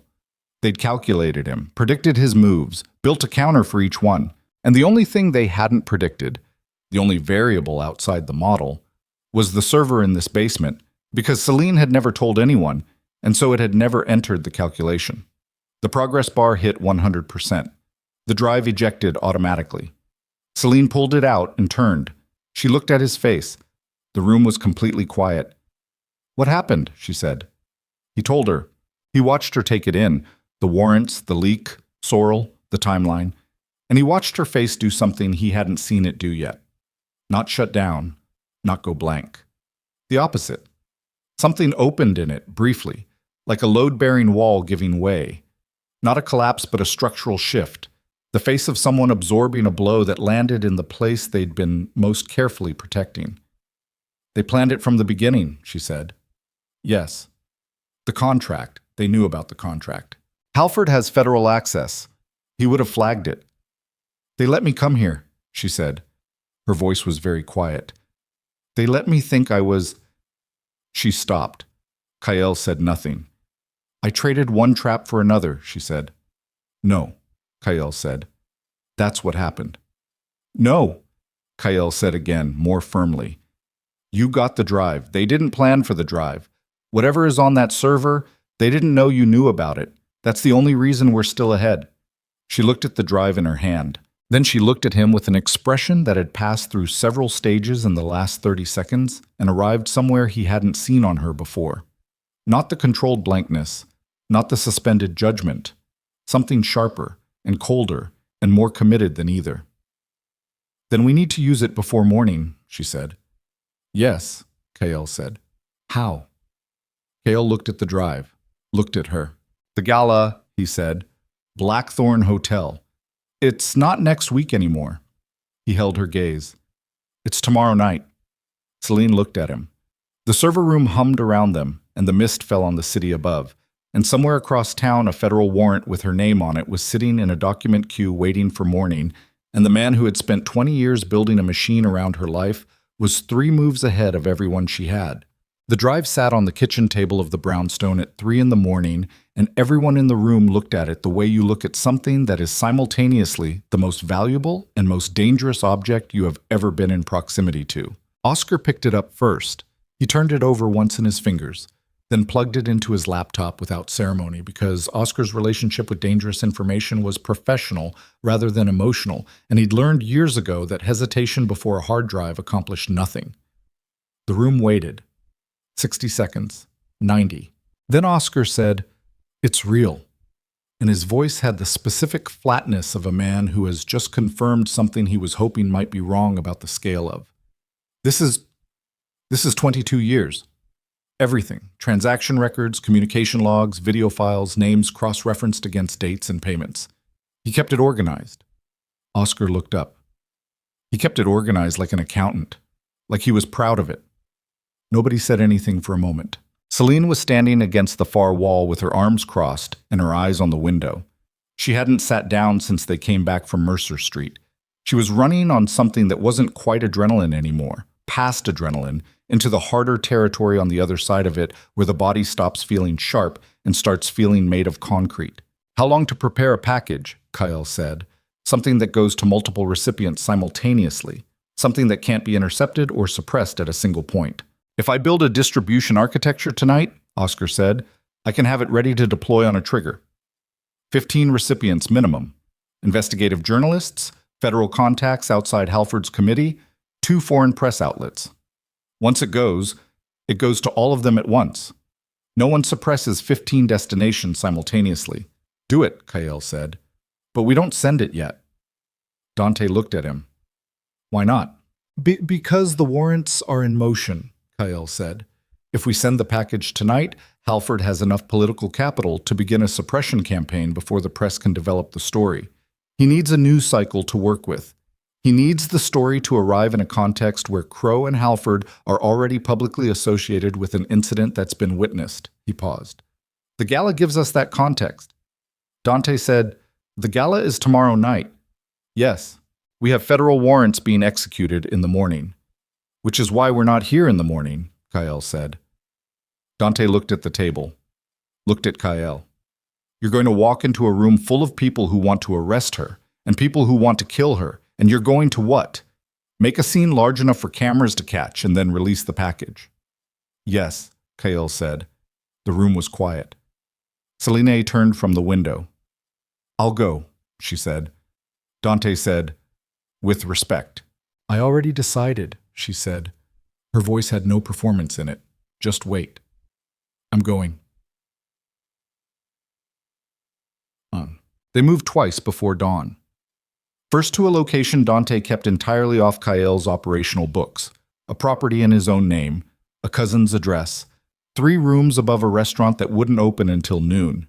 Then at 6 in the morning, when the warrant execution teams would be staging at the brownstone in the estate, Kael moved them again to a hotel on the near north side under a name Oscar had prepared the previous week for an unrelated operation and which had never touched any of their known aliases.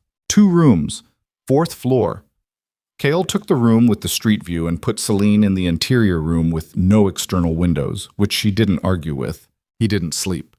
He sat at the small desk with his phone and worked through the logistics of the evening in increments. The Blackthorn Hotel layout, the gala guest list Oscar had pulled from the event's public ticketing record, the positions of Crow's known associates in the room, the location of every camera rig the hotel's events team had contracted for the evening. At 7:40, Dante texted, warrants executed at Estate and Brownstone. Both empty. Sorrel is secured. He's talking. Kael replied, what's he saying? The response took 4 minutes. He's been feeding location data to Halford's people for 8 months. Started before the wedding. Crow's network identified you as a threat when the contract was offered. They wanted to know your movements. Sorrel says he didn't know about the trafficking operation. He thought he was managing a political exposure situation for a federal judge. He says that like it makes a difference. Kael read it twice. 8 months. They'd been inside his operations for 8 months, mapping his patterns, anticipating his responses, building the legal framework around a threat they'd identified before the wedding invitations were printed. He set the phone down. He thought about Luca. He thought about Luca because this was the kind of moment Luca would have walked into the room for, the moment after the architecture of a plan has been stripped down to its last viable component, when the only move left is the most exposed one. When a person who operates on patience and precision has to make a decision based on something other than patience and precision. Luca would have said, sometimes the only way through is straight through. Kael had always thought that was reckless. He was beginning to reconsider. He picked up the phone and called Oscar. The distribution package, he said. Have it ready to deploy at 9:45 tonight, on my signal only. If you don't hear from me by 10:15, you deploy regardless. Understood, Oscar said. Then, carefully, Kael, if it deploys without your signal, then it deploys, Kael said. That's the point. He ended the call. At 8:30, he knocked on the interior room door. Selene opened it after a moment. She'd slept. A few hours at least. He could see it in the slight softening around her eyes, the hair not quite as controlled as she usually kept it. And she was holding a cup of coffee from the room's machine that was probably terrible, and she was drinking it anyway. She looked at him. He told her the timeline, the 9:45 trigger, the 10:15 hard deployment, what he needed from her at the gala and what he needed her to avoid, and the one specific thing he needed her to be prepared for. She listened to all of it without interrupting. When he finished, she said, "You need him to approach me." "Yes." "You need him to say something that the cameras pick up, or do something," Kael said. "Either works, but it has to be documented. It has to be the image that runs with the story when the package drops." She looked at her coffee. "He'll approach me," she said. "He won't be able to help it. It's not restraint he has. It's control. Those are different things. In a room full of people he thinks are on his side, he'll approach me to demonstrate that he's not afraid of me. That's how he works." She paused. "He'll say something quiet, something only I can hear." "Then I need to be close enough to hear it too," Kael said. She looked at him. "How close?" she said. "Arm's length," he said. Something moved across her face, complex and fast and not fully resolved. "Okay," she said.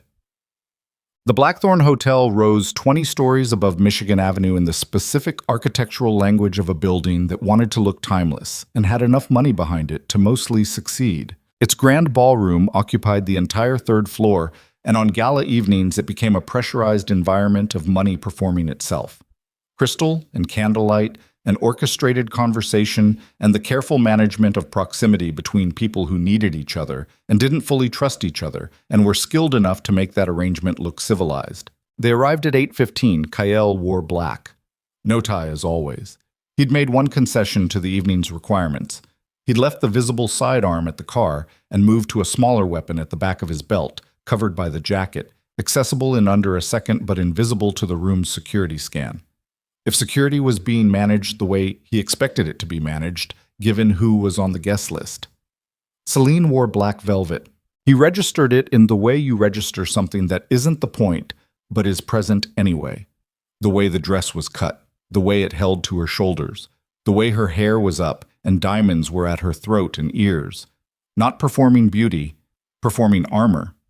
She'd constructed an appearance that was entirely appropriate to the room and entirely impenetrable in its elegance, and he understood it as the same thing she'd done at the wedding. Not dressing for the occasion, but dressing against it, building something external that gave nothing away. She was steady walking in. He could feel it rather than see it. The quality of her gait beside him, controlled without being rigid, the breathing timed and deliberate. "You've done this before," he said quietly as they entered the ballroom. "Walked into rooms I didn't want to be in," she said. "Yes." "Then you know the drill. Smile at the right intervals. Make eye contact, but not too long. Let the room decide you belong here before anyone decides to question it," she said. "Yes." He let the corner of his mouth move slightly. "Exactly that." The room was 300 people and rising, the kind of crowd that filled space without filling it, islands of conversation, servers moving between with champagne, a string quartet in the far corner producing sound that was designed to suggest culture without demanding attention. Kael moved them through the near edge of the room, keeping the wall to his left, tracking positions. Dante was already inside, in a gray suit, positioned near the bar with a glass he wasn't drinking. Giacomo was by the eastern entrance. Two others at points Kael had assigned from the floor plan that morning. At 8:42, Kael located Vernon Crow. He was near the center of the room, holding court in the way powerful men hold court. Slightly elevated affect, the body positioned to receive rather than seek. Other people orienting toward him in the small unconscious ways that indicate a gravitational center. He was in his early 60s, silver-haired, the kind of man whose face had been arranged by decades of professional performance into something that read as distinguished rather than predatory unless you were looking for it. Kael was looking for it. He could see it. The eyes moved differently than the face. The face was performing warmth and collegial ease. The eyes were doing inventory. Crow hadn't seen them yet. Kael steered them toward the opposite end of the room and accepted 2 glasses of champagne from a passing server and handed one to Selene. She took it with both hands. "He's here," she said. Not a question. "Near center, don't look yet." She didn't look. She brought the glass up and took a small sip and looked at the string quartet instead, and her face was completely composed. How long? She said. He'll find you within 20 minutes, Kael said. He'll have seen us come in. She nodded once. 17 minutes later, Vernon Crow began moving across the room. Kael tracked it in his peripheral vision. The way Crow disengaged from his cluster without making it look like disengagement. The way he moved with the deliberate casualness of a man who is going somewhere specific while appearing to go nowhere in particular. He had two men a few steps behind him who were wearing suits that didn't fit their shoulders correctly. Selene felt it before she saw it. Kael saw her feel it, the slight change in her breathing, the way her grip on the champagne glass adjusted, the set of her jaw moving a fraction. He's coming, she said. I know, Kael said. He stepped slightly closer to her, closing the angle, positioning himself so his body was between Crow's approach vector and Selene's left side. Whatever he says, don't move away. Stay exactly where you are. I know, she said. Vernon Crow arrived. He stopped 4 feet away, and the smile that came onto his face was the most controlled expression Kael had ever seen on a human being. Not because it was unreadable, but because it was perfectly calibrated. The smile of a man who has had decades of practice, producing an expression that says, I am delighted to see you to a room full of observers, while saying something entirely different to the person it's aimed at. Selene, he said. The voice was warm, senatorial, projected just enough to carry to the nearest people without being loud. I didn't know you'd be attending tonight. Selene looked at him. Kael watched her look at him, and he watched what it cost her, and he watched her pay it without flinching. Vernon, she said, level, correct. The voice of a woman at a social function exchanging pleasantries.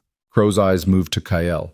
The smile modulated, not disappearing but adjusting, the warmth dialing back to something more accessorial. Kael Moretti, Crow said. You have a remarkable wife. Yes, Kael said. I do. A beat. Crow looked back at Selene, the eyes doing their inventory behind the face. You look well, he said. Then, lower, dropping the volume just enough to exclude the nearest conversation cluster, not enough to be visibly conspiratorial. You should come see me. We have things to discuss. Selene said nothing. Crow's smile stayed exactly in place. There are matters outstanding between us, he said, quieter still, and the specific quality of his quiet was the quality of a man reminding someone of a debt. A leash being gently pulled. I think you understand what I mean. Kael said, I think she understands perfectly. Crow looked at him, and something happened in Crow's eyes. Not surprise exactly, more like a recalibration. The kind that occurs when a person realizes the terrain has shifted in a way they didn't fully account for. And for one moment, the face and the eyes were doing the same thing. Then Crow said pleasantly, This is a private conversation. There are no private conversations in this room, Kael said. He said it at normal volume, normal conversational register. He was very calm. The cameras on the east wall and the two at the entrance and the one directly above us that the hotel's events team positioned for the charity segment of the evening have been running since 8 o'clock. I made sure of it. Crow's jaw moved, just slightly. You should walk away, Crow said. The warmth was gone from the voice now. What remained was older and colder and much more truthful. No, Kael said. The two men behind Crow shifted. Kael heard Dante moving from the bar, the specific quality of footsteps changing direction and purpose, and Giacomo repositioning at the eastern entrance, and the room's ambient noise continued around them like weather that hadn't noticed the pressure drop yet. Crow looked at Selene. Whatever he's told you, he started. She told me, Kael said. She told me about Mercer Street. She told me about the server. She told me about 22 years of records that are currently in a format that is being distributed to 15 journalists and federal investigators as we stand here. The color left Vernon Crow's face, not dramatically, not the way it happens in performance, the way it happens in reality, a slow cellular withdrawal, the body processing a threat that the mind hasn't caught up to yet, blood rerouting to the places that might need it. You're lying, Crow said. Kael looked at him. At 9:45 tonight, he said, you'll know I'm not. And then Crow moved. Not toward Kael, toward Selene. He reached for her arm. Not violently, not yet, but with the specific grip of a man who has spent years using physical contact as a demonstration of ownership. And Kael's hand came up and closed around Crow's wrist before the contact completed, and the room's nearest cluster of people turned, and 2 cameras on the east wall were pointed directly at them, and the string quartet continued playing something that had nothing to do with any of this. Crow looked down at Kael's hand on his wrist. Then he looked up. "You have no idea," Crow said quietly, "what you've just done to yourself." "I have a very specific idea," Kael said. He released Crow's wrist and stepped back deliberately, putting himself between Crow and Selene, and he was aware of the room around them, the heads turning, the conversations pausing, the specific quality of a crowd that has sensed a disruption and hasn't yet decided how to respond to it. Crow's 2 men moved. The first one came fast from the left, not drawing a weapon, not yet, moving to physically remove the obstruction, which was the wrong decision for the right room because it was visible. It was exactly the kind of visible that cameras document and witnesses remember. And Kael moved to meet him with the efficiency of a person who has spent decades understanding that the most important variable in a physical encounter is the first 3 seconds. He hit the man once, short and precise, at the hinge of the jaw. The man's legs went and he went with them, catching himself on a nearby table and taking a champagne glass down with a crash that cut through the string quartet like a stone through glass. The room went to full attention. The second man had his hand inside his jacket. "Don't," Dante said from directly behind him, close enough that the word was in the man's ear. The hand stopped. People were moving back. Someone was saying something about calling security. 2 cameras were oriented directly at the space where Kael and Crow and Selene stood in a triangle of approximately 5 feet, and the overhead camera above them was running, and the ballroom's event photographer who had been working the far side of the room had turned and raised his camera, because human beings with cameras always turn toward disruption. Vernon Crow stood in the center of it with his face finally, for the first time, doing the same thing as his eyes. He looked at Selene. She was looking back at him. She was standing with her shoulders back and her chin level and the champagne glass still in both hands. She hadn't dropped it, hadn't stepped back, hadn't moved at all. And she was looking at the man who had defined the shape of her life for 12 years with an expression that had passed entirely through fear and come out the other side of it into something that didn't have a comfortable name but was made of 12 years of surviving him. Crow said to her, low and vicious, the last performance gone, "You have nothing. You were nothing before me and you're—" "She belongs to nobody," Kael said. He said it at full volume, in the voice he used when he needed a room to hear something and remember it, clear and absolute, and carrying across the sudden quiet of 300 people who had stopped performing civility, especially not monsters. The silence that followed was about 4 seconds long. Then Vernon Crow's hand came up with the speed of a man who has nothing left to lose, and Kael saw the movement and stepped into it rather than back from it because stepping back was how people got shot. And the weapon came out from Crow's jacket, and the room erupted, screaming, tables overturned, the stampede geometry of a crowd finding exits. And Kael had both hands on Crow's gun hand before the muzzle fully cleared the fabric. They went into the nearest table together, destroying it completely, and the floor came up, and Kael was on top of Crow with the gun between them, and his left hand locked around Crow's wrist and his right, driving Crow's elbow at an angle that made continued grip on the weapon a structural impossibility.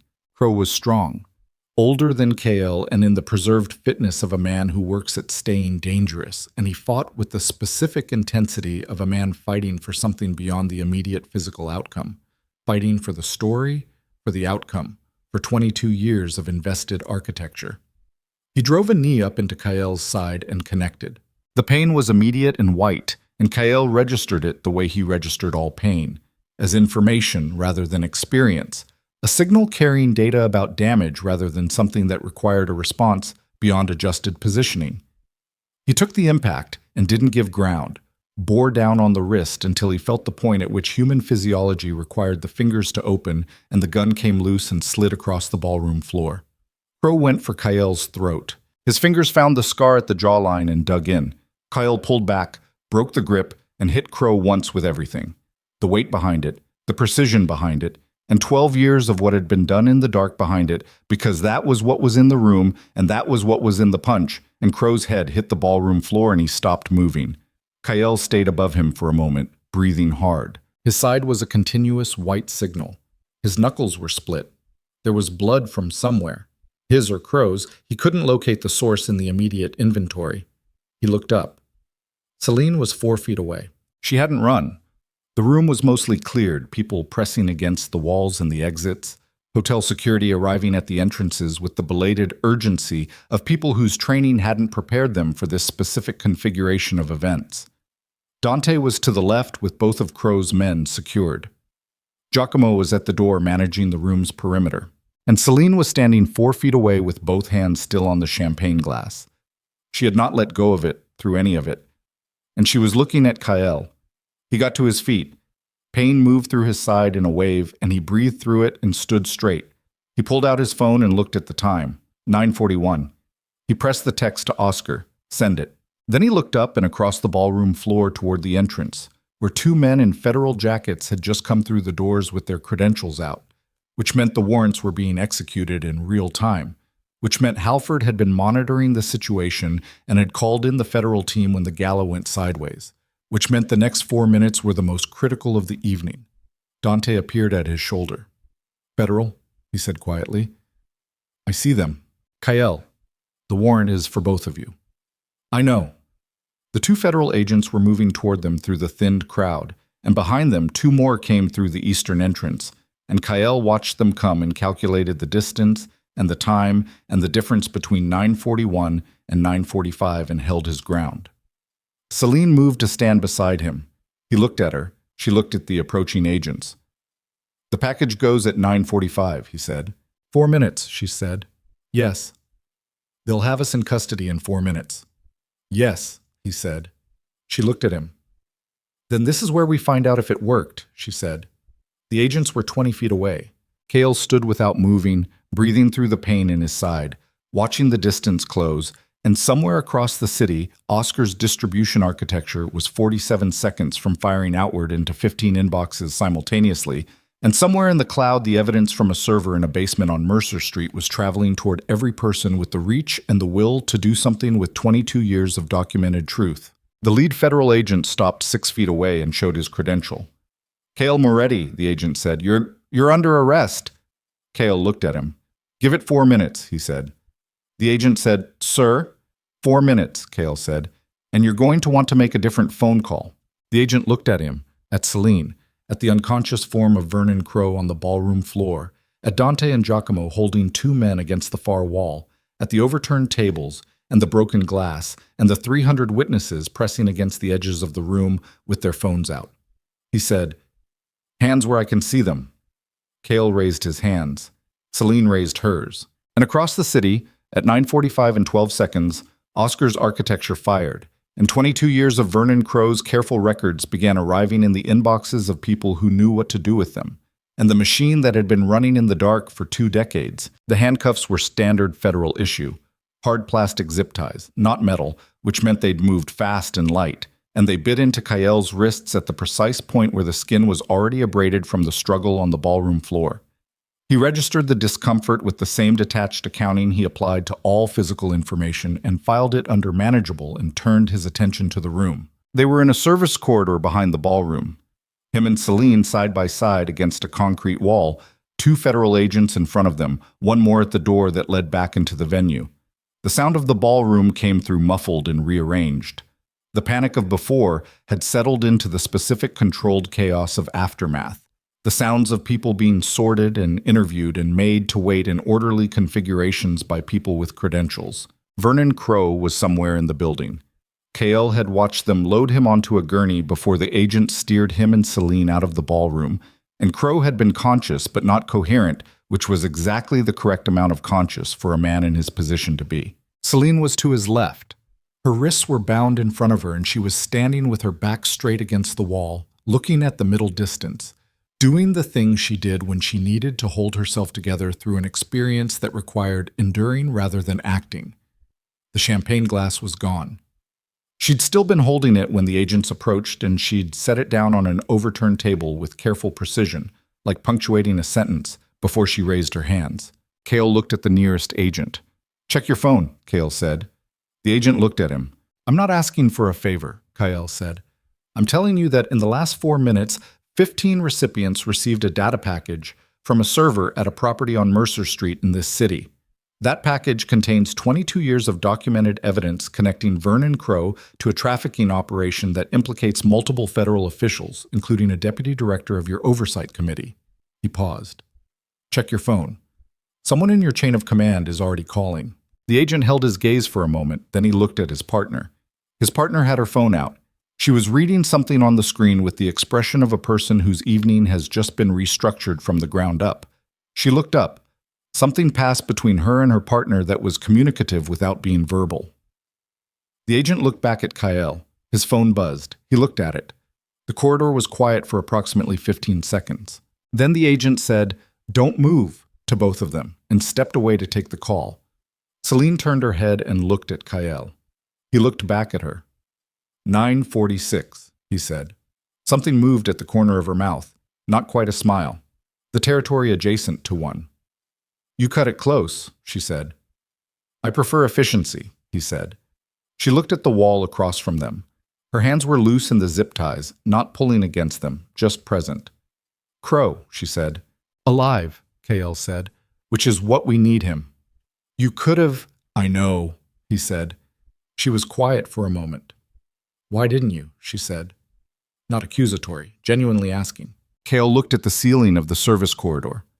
Exposed pipes, utilitarian concrete, the unglamorous infrastructure of a building that spent all its money on the parts people saw. "Because dead men don't testify," he said, "and I want him to testify. In a room with cameras and a public record. I want every man in his network to watch him answer for it in front of people who are writing it down." He paused. For a man who spent 20 years building a public identity as an instrument of the law is a worse punishment than anything else. Selene was quiet. "Luca would have agreed with that," Kael said. "He hadn't planned to say it. It came out of whatever place things come from when the adrenaline has burned down enough that the things you normally keep sealed start moving toward the surface." Selene looked at him. "Your brother," she said. "Yes." She looked back at the wall. "Tell me about him sometime." "Yes," Kael said, and meant it. The agent came back. He stood in front of them, and the expression on his face had changed. Not dramatically, not apologetically, but in the specific way of a man who has received information that alters the operational context of his evening and is recalibrating the implications in real time. "The warrant," the agent said carefully, "is under review." Kael said nothing. "There's going to be a process," the agent said. "Tonight." "There usually is," Kael said. The agent looked at Selene. Something in his face was doing something other than professional management. He was looking at her the way a person looks at someone after they've been given partial information about what that person has survived. Not quite pity. Something less comfortable than pity. Something that required more from the person feeling it.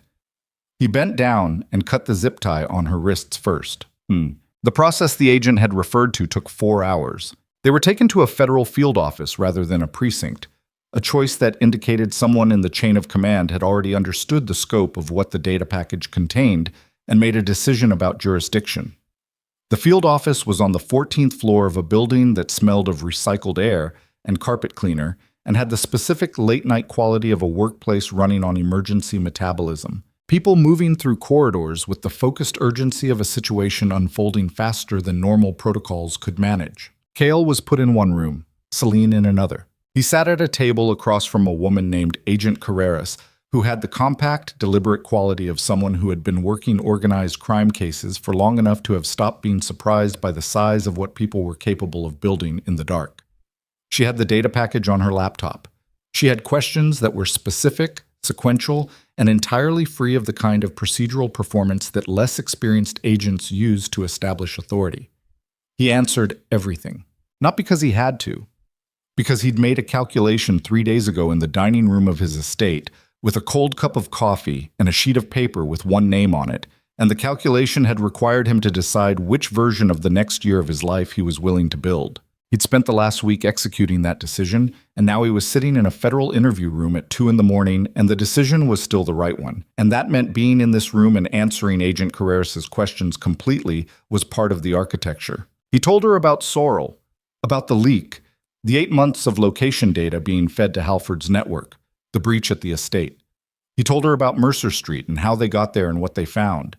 He told her about the warrant application and the timeline and the evidence that Halford had prepared a legal framework for Selene's retrieval before the wedding. Carreras typed and listened and occasionally asked him to slow down or clarify a specific point and didn't react visibly to any of it, which told him she'd been reading the data package in parallel and was cross-referencing as he spoke.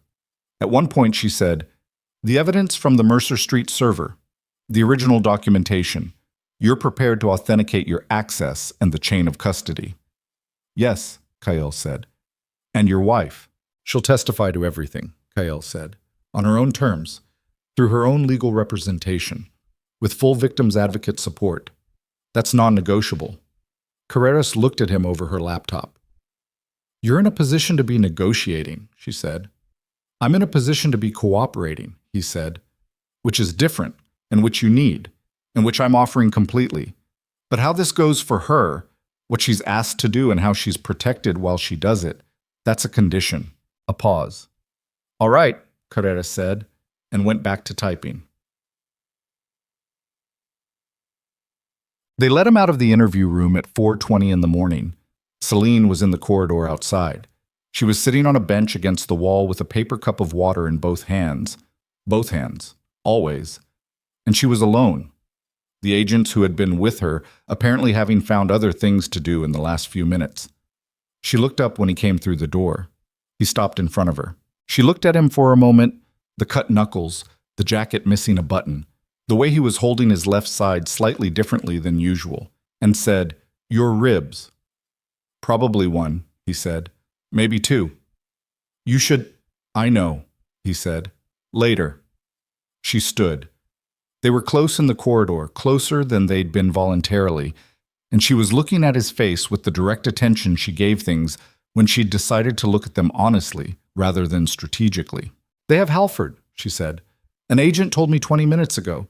He was taken from his residence. He's here somewhere in this building." "Good," Kael said. "Crow is in federal custody at a hospital. His lawyers are already there, but the case agent told me—" She paused. "She said the evidence from the server is enough. She said it more than once, like she wanted me to hear it." She looked at the cup in her hands. "I don't know what that means yet. Enough. I've been told things were enough before." "This is different," Kael said. "You keep saying things like that, because they keep being true." She looked at him. "How do you know?" "Because I'm good at reading structures," he said. "Political, legal, operational. I've spent 30 years understanding which ones hold and which ones fall when you find the right pressure point. That network held because Halford insulated it from federal examination. Halford is in this building. The insulation is gone. The structure falls." She was quiet. "It falls," he said again. Quieter. "I promise you." She held his gaze for a long moment. The corridor was empty around them, the field office doing its 4 in the morning business in other rooms, and the fluorescent light above them was the unflattering honest light of a place that wasn't built for anything except function. And in that light, Selene Vale looked exhausted in a way that went past the physical. The exhaustion of a person who has been holding something enormous for a very long time and has just been told, by a source they're deciding whether to trust, that they might be able to set it down. She looked at the cup in her hands. Then she set it on the bench behind her, and when she straightened, she didn't cross her arms, didn't find another thing to hold. She let her hands hang at her sides, open, and it was a small thing, but in the context of everything he'd learned to read about her, it was not a small thing at all. "Okay," she said. "Yeah, the weeks that followed were not clean. Nothing about the process of dismantling 22 years of embedded corruption was clean, because corruption of that scale doesn't come apart in a single motion. It comes apart in layers, each layer revealing the one beneath it, and each revelation requiring a new set of decisions about evidence and testimony and legal strategy and which walls to push and which to let the process handle. Kael spent those weeks doing something he hadn't done in 30 years of running the Moretti operations, cooperating with federal investigators. Fully. It wasn't natural. It required a specific daily act of will to walk into rooms with people whose institutional purpose was opposed to his, and give them what they needed without the calculation of what he was giving away. And there were mornings when he sat at a desk in a temporary office and felt the foreign weight of operating without the usual architecture of self-protection. He did it anyway, because the calculation he'd made in that dining room on the morning after his wedding required it, and Kael Moretti did not make calculations he was unwilling to follow through on. 3 of Crow's network collapsed in the first week.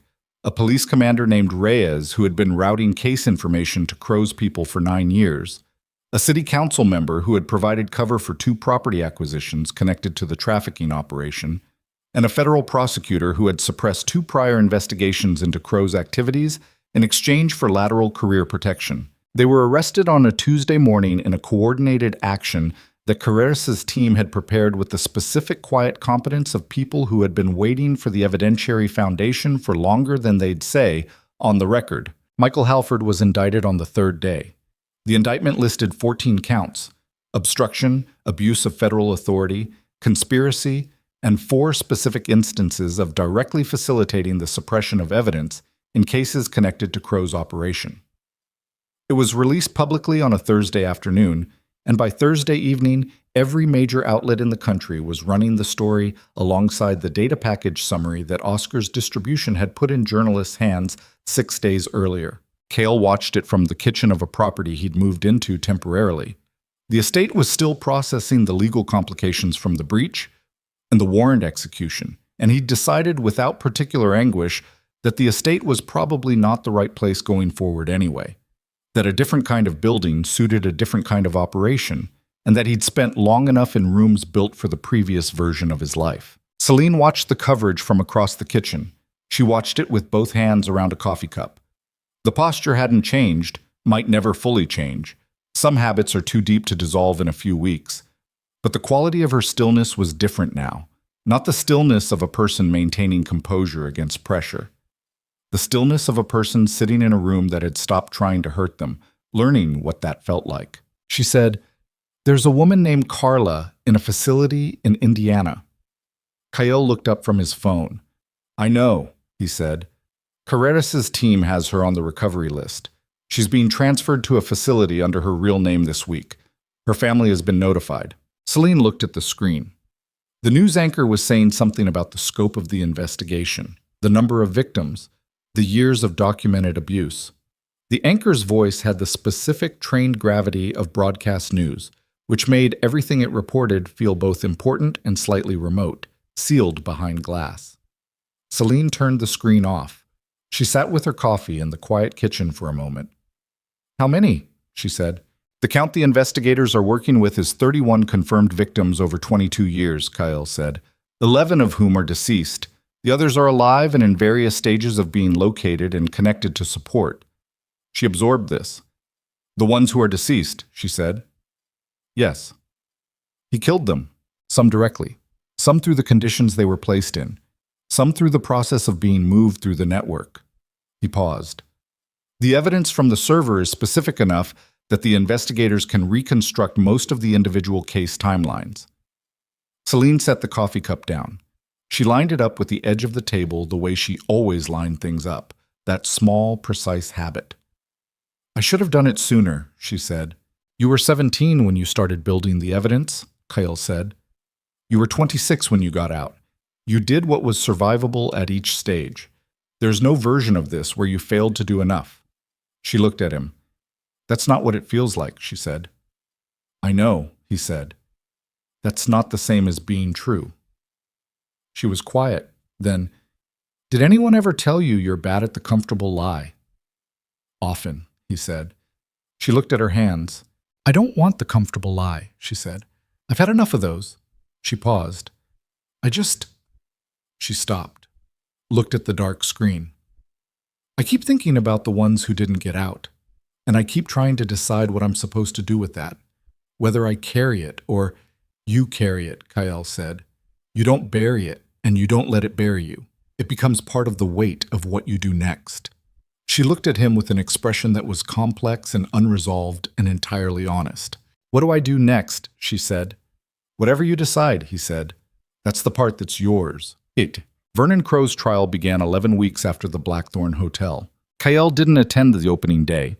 He was in a meeting about the operational restructuring of 3 of the Moretti family's remaining legitimate holdings, which had been in limbo since the federal investigation began and required his specific attention to resolve without further legal complication. He had a lawyer on his left and an accountant on his right, and a city outside the window that was doing what cities do, proceeding imperviously through its own concerns. Selene attended. She sat in the public gallery on the left side, 4 rows back, and she watched Vernon Crowe take his seat at the defense table in a charcoal suit that his attorneys had clearly chosen to make him look like what he wasn't.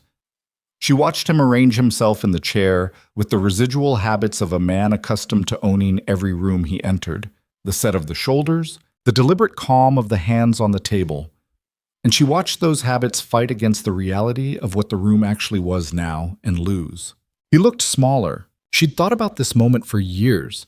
She'd imagined it in various configurations, what she would feel, what she would do, whether she would be able to look at him directly without the body's old response systems firing.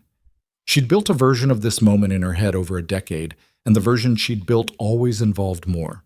More feeling, more internal upheaval, more of the trembling catharsis she'd seen in films about people who faced their abusers and reclaimed something. What she actually felt, sitting in that gallery watching Vernon Crowe sit down at a defense table, was quiet. Not relief, not triumph, not the warm narrative resolution of a story arriving at its designed conclusion. Quiet. The specific, unfamiliar quiet of a threat that has finally been removed from the room.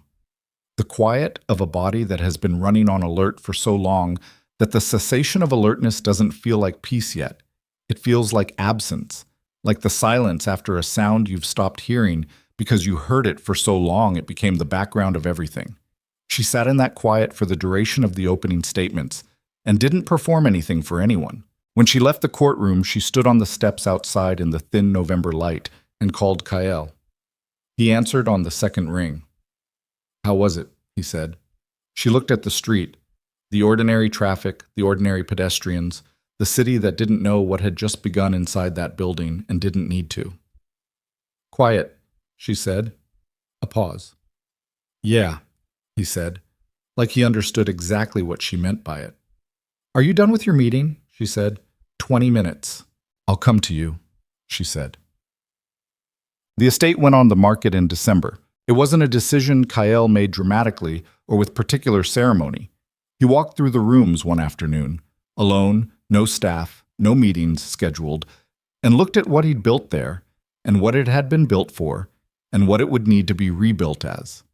And he understood with the simple clarity that follows a long period of complexity that the building belonged to a version of the operation that was finished. You didn't renovate a container for a cargo it no longer carried. You found a different container. He kept the study's bookshelves, had them moved to the new place, which was smaller and in a different neighborhood and had the slightly imperfect proportions of a building that had been lived in rather than designed as a statement. The ceilings were lower. The windows looked out onto a street rather than a manicured expanse. It felt, unexpectedly, like a building that could be inhabited by a person rather than occupied by an institution. Selene was the one who found it. She'd been looking, quietly, without presenting it as a collaborative process. She'd sent him an address one afternoon with no context, and he'd driven past it and then walked through it and stood in the kitchen for 10 minutes in the low late afternoon light and understood why she'd sent it. She moved in 3 weeks before he did, not because of anything discussed or decided, but because she had an appointment in the city that ran long and she ended up staying the night, and then the next night. And by the third day, her coffee was in the cabinet and her books were on the hall table, and the particular order she kept certain things in had arranged itself through the kitchen in a way that was specific to her and entirely natural. The morning Kael moved the last of his things from the estate, he stood in the empty study. The bookshelves already gone, the room echoic and light bare, and let himself be there for a minute. In the room where he'd made the list, in the building where the calculation had changed from the one he'd been carrying for 3 years into the one that was now the shape of his actual life. He thought about Luca. He thought, "I think you were right about more things than I told you." Then he locked the door behind him and drove to the new place, where Selene was in the kitchen making something that smelled like garlic and something else.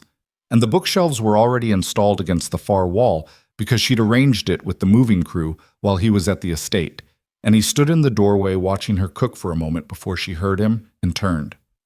"You're late," she said. "I stopped," he said. At the estate? Yeah. She turned back to the stove and adjusted something and said nothing for a moment. Then, was that hard? Not the way I expected, he said. He put his jacket over the back of a chair and stood in the kitchen in the warm smell of whatever she was cooking and looked at the room. Their room. The room they hadn't performed any declaration about, but had simply arrived in by the accumulated motion of the previous months. I thought it would feel like an ending, he said. The building. Didn't it? It felt like something I'd already finished, he said, like closing a book you finished reading last week. The ending already happened. The closing is just administrative. She looked at him over her shoulder. Something in her expression was warm in the specific way that warmth takes, when it's been earned rather than performed. A warmth that knows the cost of itself and carries that knowledge without apology. You're still bad at metaphor, she said. I know, he said. She smiled. A real one. The kind he'd been cataloging since the first time he saw it. Rare, unannounced, arriving in her face the way real things arrive, without preparation or staging. He stayed in the doorway watching it happen and didn't say anything because some things are better received in silence. Sorrel entered a plea in February. 8 years, federal facility. Kael didn't comment on the sentence publicly or privately. He'd said what needed to be said in the interview room at the field office, and he didn't carry the additional weight of the betrayal because carrying it would only slow down what came next, and what came next required his full capacity. Halford's trial lasted 3 weeks. He was convicted on 11 of 14 counts and sentenced to 23 years. His statement to the press upon sentencing was a 7-minute exercise in institutional deflection that accused the prosecution of political motivation and framed his actions as having been in service of a larger order that the public would someday understand. Kael read the transcript once and set it aside. The 11 counts were sufficient. 3 other members of Crow's network entered plea agreements in the months following Halford's conviction, each agreement contingent on testimony against remaining defendants. The process was long and not always satisfying. The law moved at its own pace, with its own tolerances for delay and ambiguity, but it moved. Carreras called Kael twice with updates that she wasn't required to share, and he understood these calls as a professional acknowledgement of the cooperation that had made the case viable, and he received them as such without requiring them to be more. Crow's trial lasted 6 weeks. Selene testified on the 4th day. She sat in the witness chair and she answered the questions she was asked in the same precise, level voice she used for difficult things. And she told the truth without performance and without collapsing and without the neat narrative arc of a person finding closure in a single cathartic moment. She told the truth the way a person who has been telling themselves the truth in private for years tells it when a room finally asks, directly, at a cost, with the specific dignity of someone who has already paid for every word before saying it. Crow's defense attorney tried to impeach her testimony twice. Both attempts failed. Kael sat in the gallery for that day. She hadn't asked him to. He told her he'd be there and she'd said it wasn't necessary, and he'd said he knew and he was there anyway, in the 4th row, watching her sit in that chair and do one of the hardest things a person can do, which is to make the private suffering of their own life legible to strangers in a room that requires evidence. He watched her and he didn't look away.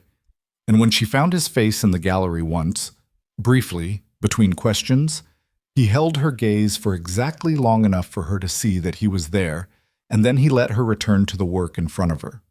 After, in the corridor outside the courtroom, she was quiet for a long time. They walked to the car in the cold afternoon and got in, and Price drove, and neither of them spoke for 12 blocks. Then she said, "I didn't cry." "I know," he said. "I thought I would," she said. "I've been thinking about it for years, and I thought when it was finally, I thought I'd fall apart." He looked at her profile. "You didn't need to fall apart," he said. "You already put it together. That's not the same stage." She looked out the window. "When does it feel like something?" she said. "All of it. When does it land?" He thought about that honestly. "It lands in pieces," he said. "Not all at once. You'll be doing something completely ordinary, making coffee, reading something, driving somewhere, and a piece of it will land. You'll know it when it does." She looked at her hands. The city went past the window in its usual indifference, the buildings and the traffic and the people moving through their own arrangements. "Okay," she said. He reached across and put his hand over both of hers, briefly, and then returned it to his own side. She didn't look at him when he did it. She just let it happen, and then she let it pass, and then she looked out the window again and breathed. Vernon Crowe was convicted on 31 counts. The sentencing was 3 months after that. Life. No possibility of parole before 25 years. To be served in a federal facility 4 states away from the city he had governed for 2 decades from behind a respectable face. Kael wasn't in the courtroom for the sentencing. He was in a building in the west side of the city where the first of 3 rehabilitation housing units was being converted from a former warehouse space that had been purchased using money seized from Crowe's network through the legal process. The conversion had been Selene's project, specifically and technically, and in the practical sense of someone who showed up with architectural drawings and contractor schedules and a specific vision for what the space should do. She'd asked Kael for 2 things: access to the seized funds through the legal channel that had been established for victim restitution, and the contacts in the city's building department who could expedite permits without requiring a 2-year wait. He'd given her both without conditions. He stood in the half-converted warehouse on the day of Crowe's sentencing and watched construction workers install framing for what would become 12 individual studio units, a common kitchen, a resource room, and a garden space on the south side where the loading dock had been. The building smelled of sawdust and plaster and the specific industrious smell of a space being made into something it hadn't been before. His phone buzzed. A text from Selene. 31 counts. Life. He looked at the text for a moment, then, "Where are you?" Her response came in seconds. "Outside the courthouse. It's cold." He put the phone in his pocket and said something to the site foreman about the framing schedule and walked out of the warehouse into the cold air and got in the car and drove across the city to the courthouse. She was on the steps, not crying, not celebrating, standing in the thin winter air with her coat closed and her hands in her pockets, and her face doing the complicated thing it did when a piece of something was landing. He parked and walked to the steps and stood beside her. She didn't look at him right away. She looked at the street. "That's it," she said. "Yes," he said. "That's all of it." "Yes." She breathed out slowly. The breath made a small cloud in the cold air and dissolved. "I keep waiting to feel more," she said. "You feel what you feel," he said. "Right now I feel cold," she said. "Then let's go inside somewhere." She looked at him. The cold had put color in her face, a realness to it that the controlled indoor Selene was sometimes too careful to show, and she was looking at him with the direct attention she gave things she'd decided to see honestly, and something in her expression had the quality of a person arriving somewhere they'd been traveling toward for a long time and finding it smaller and more ordinary and more adequate than any version they'd imagined. "There's a place on the corner," she said. "They have good coffee." "All right," he said. They walked down the courthouse steps together and turned toward the corner, and the city moved around them in its usual way. Indifferent, continuous, enormous, a mechanism that generated human experience in industrial quantities without caring much about the individual instances of it. But the individual instances were the whole point. That was the thing Luca had always understood before Kael, and that Kael had arrived at through the long route, through a warehouse floor and a debt and a wedding and a woman who walked down an aisle like she was already buried and turned out to be more alive than almost anyone he'd known. The coffee place was warm inside and smelled of roasting and steam and the ordinary commerce of people buying themselves something warm in the middle of a cold day.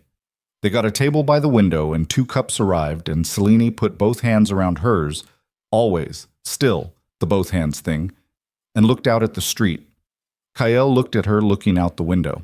He thought about the night he'd stood at the window of the master suite with his palm against the cold glass and felt the beginning of something he hadn't had architecture for. He thought about how much of what came after had been a process of building that architecture in real time, under pressure, without a plan that fully accounted for what he was building. He thought it had come out adequately, given the materials. "In the spring," Selene said, still looking at the street, "the first housing unit will be open. We can take 12 women initially and expand to 24 by summer if the second warehouse conversion stays on schedule." "It will," he said. "You don't know that." "I know the contractor," he said, "and I know you." She looked at him. "The funding runs for 3 years through the seized assets," she said. "After that, we need another model. I've been talking to 2 foundations and a corporate donor who wants naming rights to the common room, which I told him was fine as long as the name was tasteful.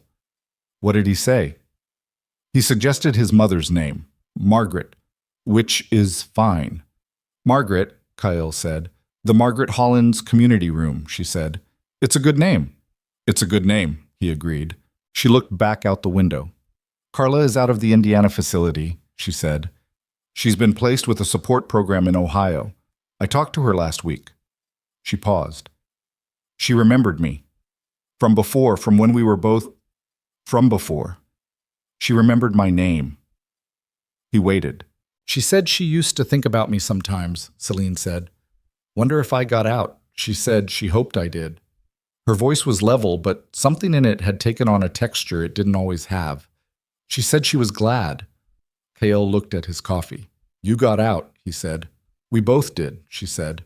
The street outside was doing its winter afternoon business, the pedestrians moving with the specific pace of people who are cold and purposeful, and the light was the low gray light of a city in late November that still has months of cold ahead of it and is indifferent to that fact.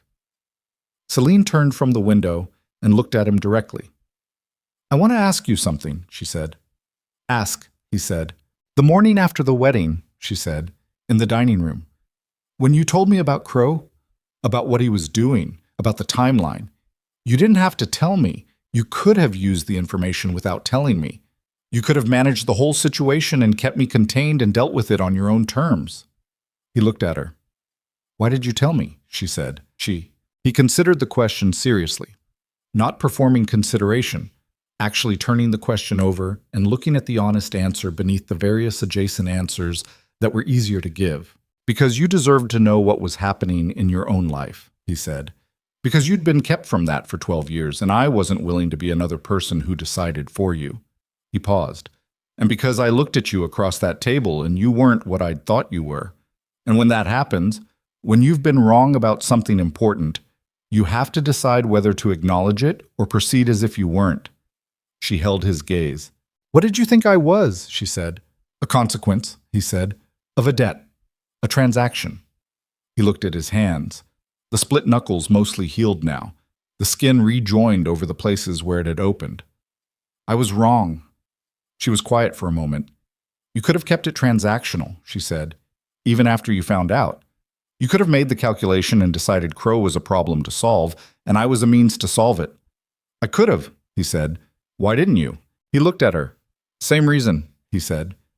She held his gaze for a long time.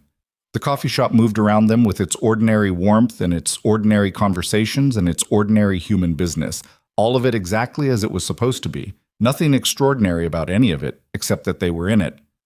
Kael, she said. Yes. The scars on my back, she said. They're still there. I know, he said. They don't go away, she said. I thought maybe, I don't know what I thought, but they're still there. She looked at her coffee. The ones you can see and the ones you can't. I know, he said again. I need you to know that this... She gestured vaguely between them and the window and the city and all of it. Doesn't make them not there. I know that too, he said. She looked at him. Okay, she said. And the word carried in it something that was not resolution. Not the clean arrival of a story at its designed conclusion, but something realer and more durable than resolution. An acknowledgement. A choice. The specific kind of beginning that only becomes available after you've survived what comes before it. He reached across the table. She looked at his hand for a moment. Then she put hers in it, and she let go of the cup, and the winter light moved through the window across both of them, and the city ran its enormous indifferent course outside, and neither of them said anything for a while because there was nothing that needed saying. Months later, when the first housing unit opened and the 12 women moved in and the Margaret Hollins Community Room had its name on the door, and spring was just beginning to show in the narrow strip of garden on the south side where the loading dock had been, Selene stood in the doorway of the common kitchen and watched 3 of the residents make dinner together. She watched them without announcing herself, just for a minute, watched the way they moved around each other in the kitchen, the way conversation started and stopped and started again, the way one of them laughed at something, a real laugh, the kind that comes without warning and doesn't apologize for itself. She stood in the doorway and she let herself feel it. Not triumph, not the narrative satisfaction of having arrived somewhere designed. Something smaller and more true than that. The specific weight of a piece landing, the piece Kael had told her would come in ordinary moments without staging. She felt it, and she stayed with it, and she didn't perform it for anyone. Then she went back to work. Outside, Chicago ran its lights through the season's first warm evening.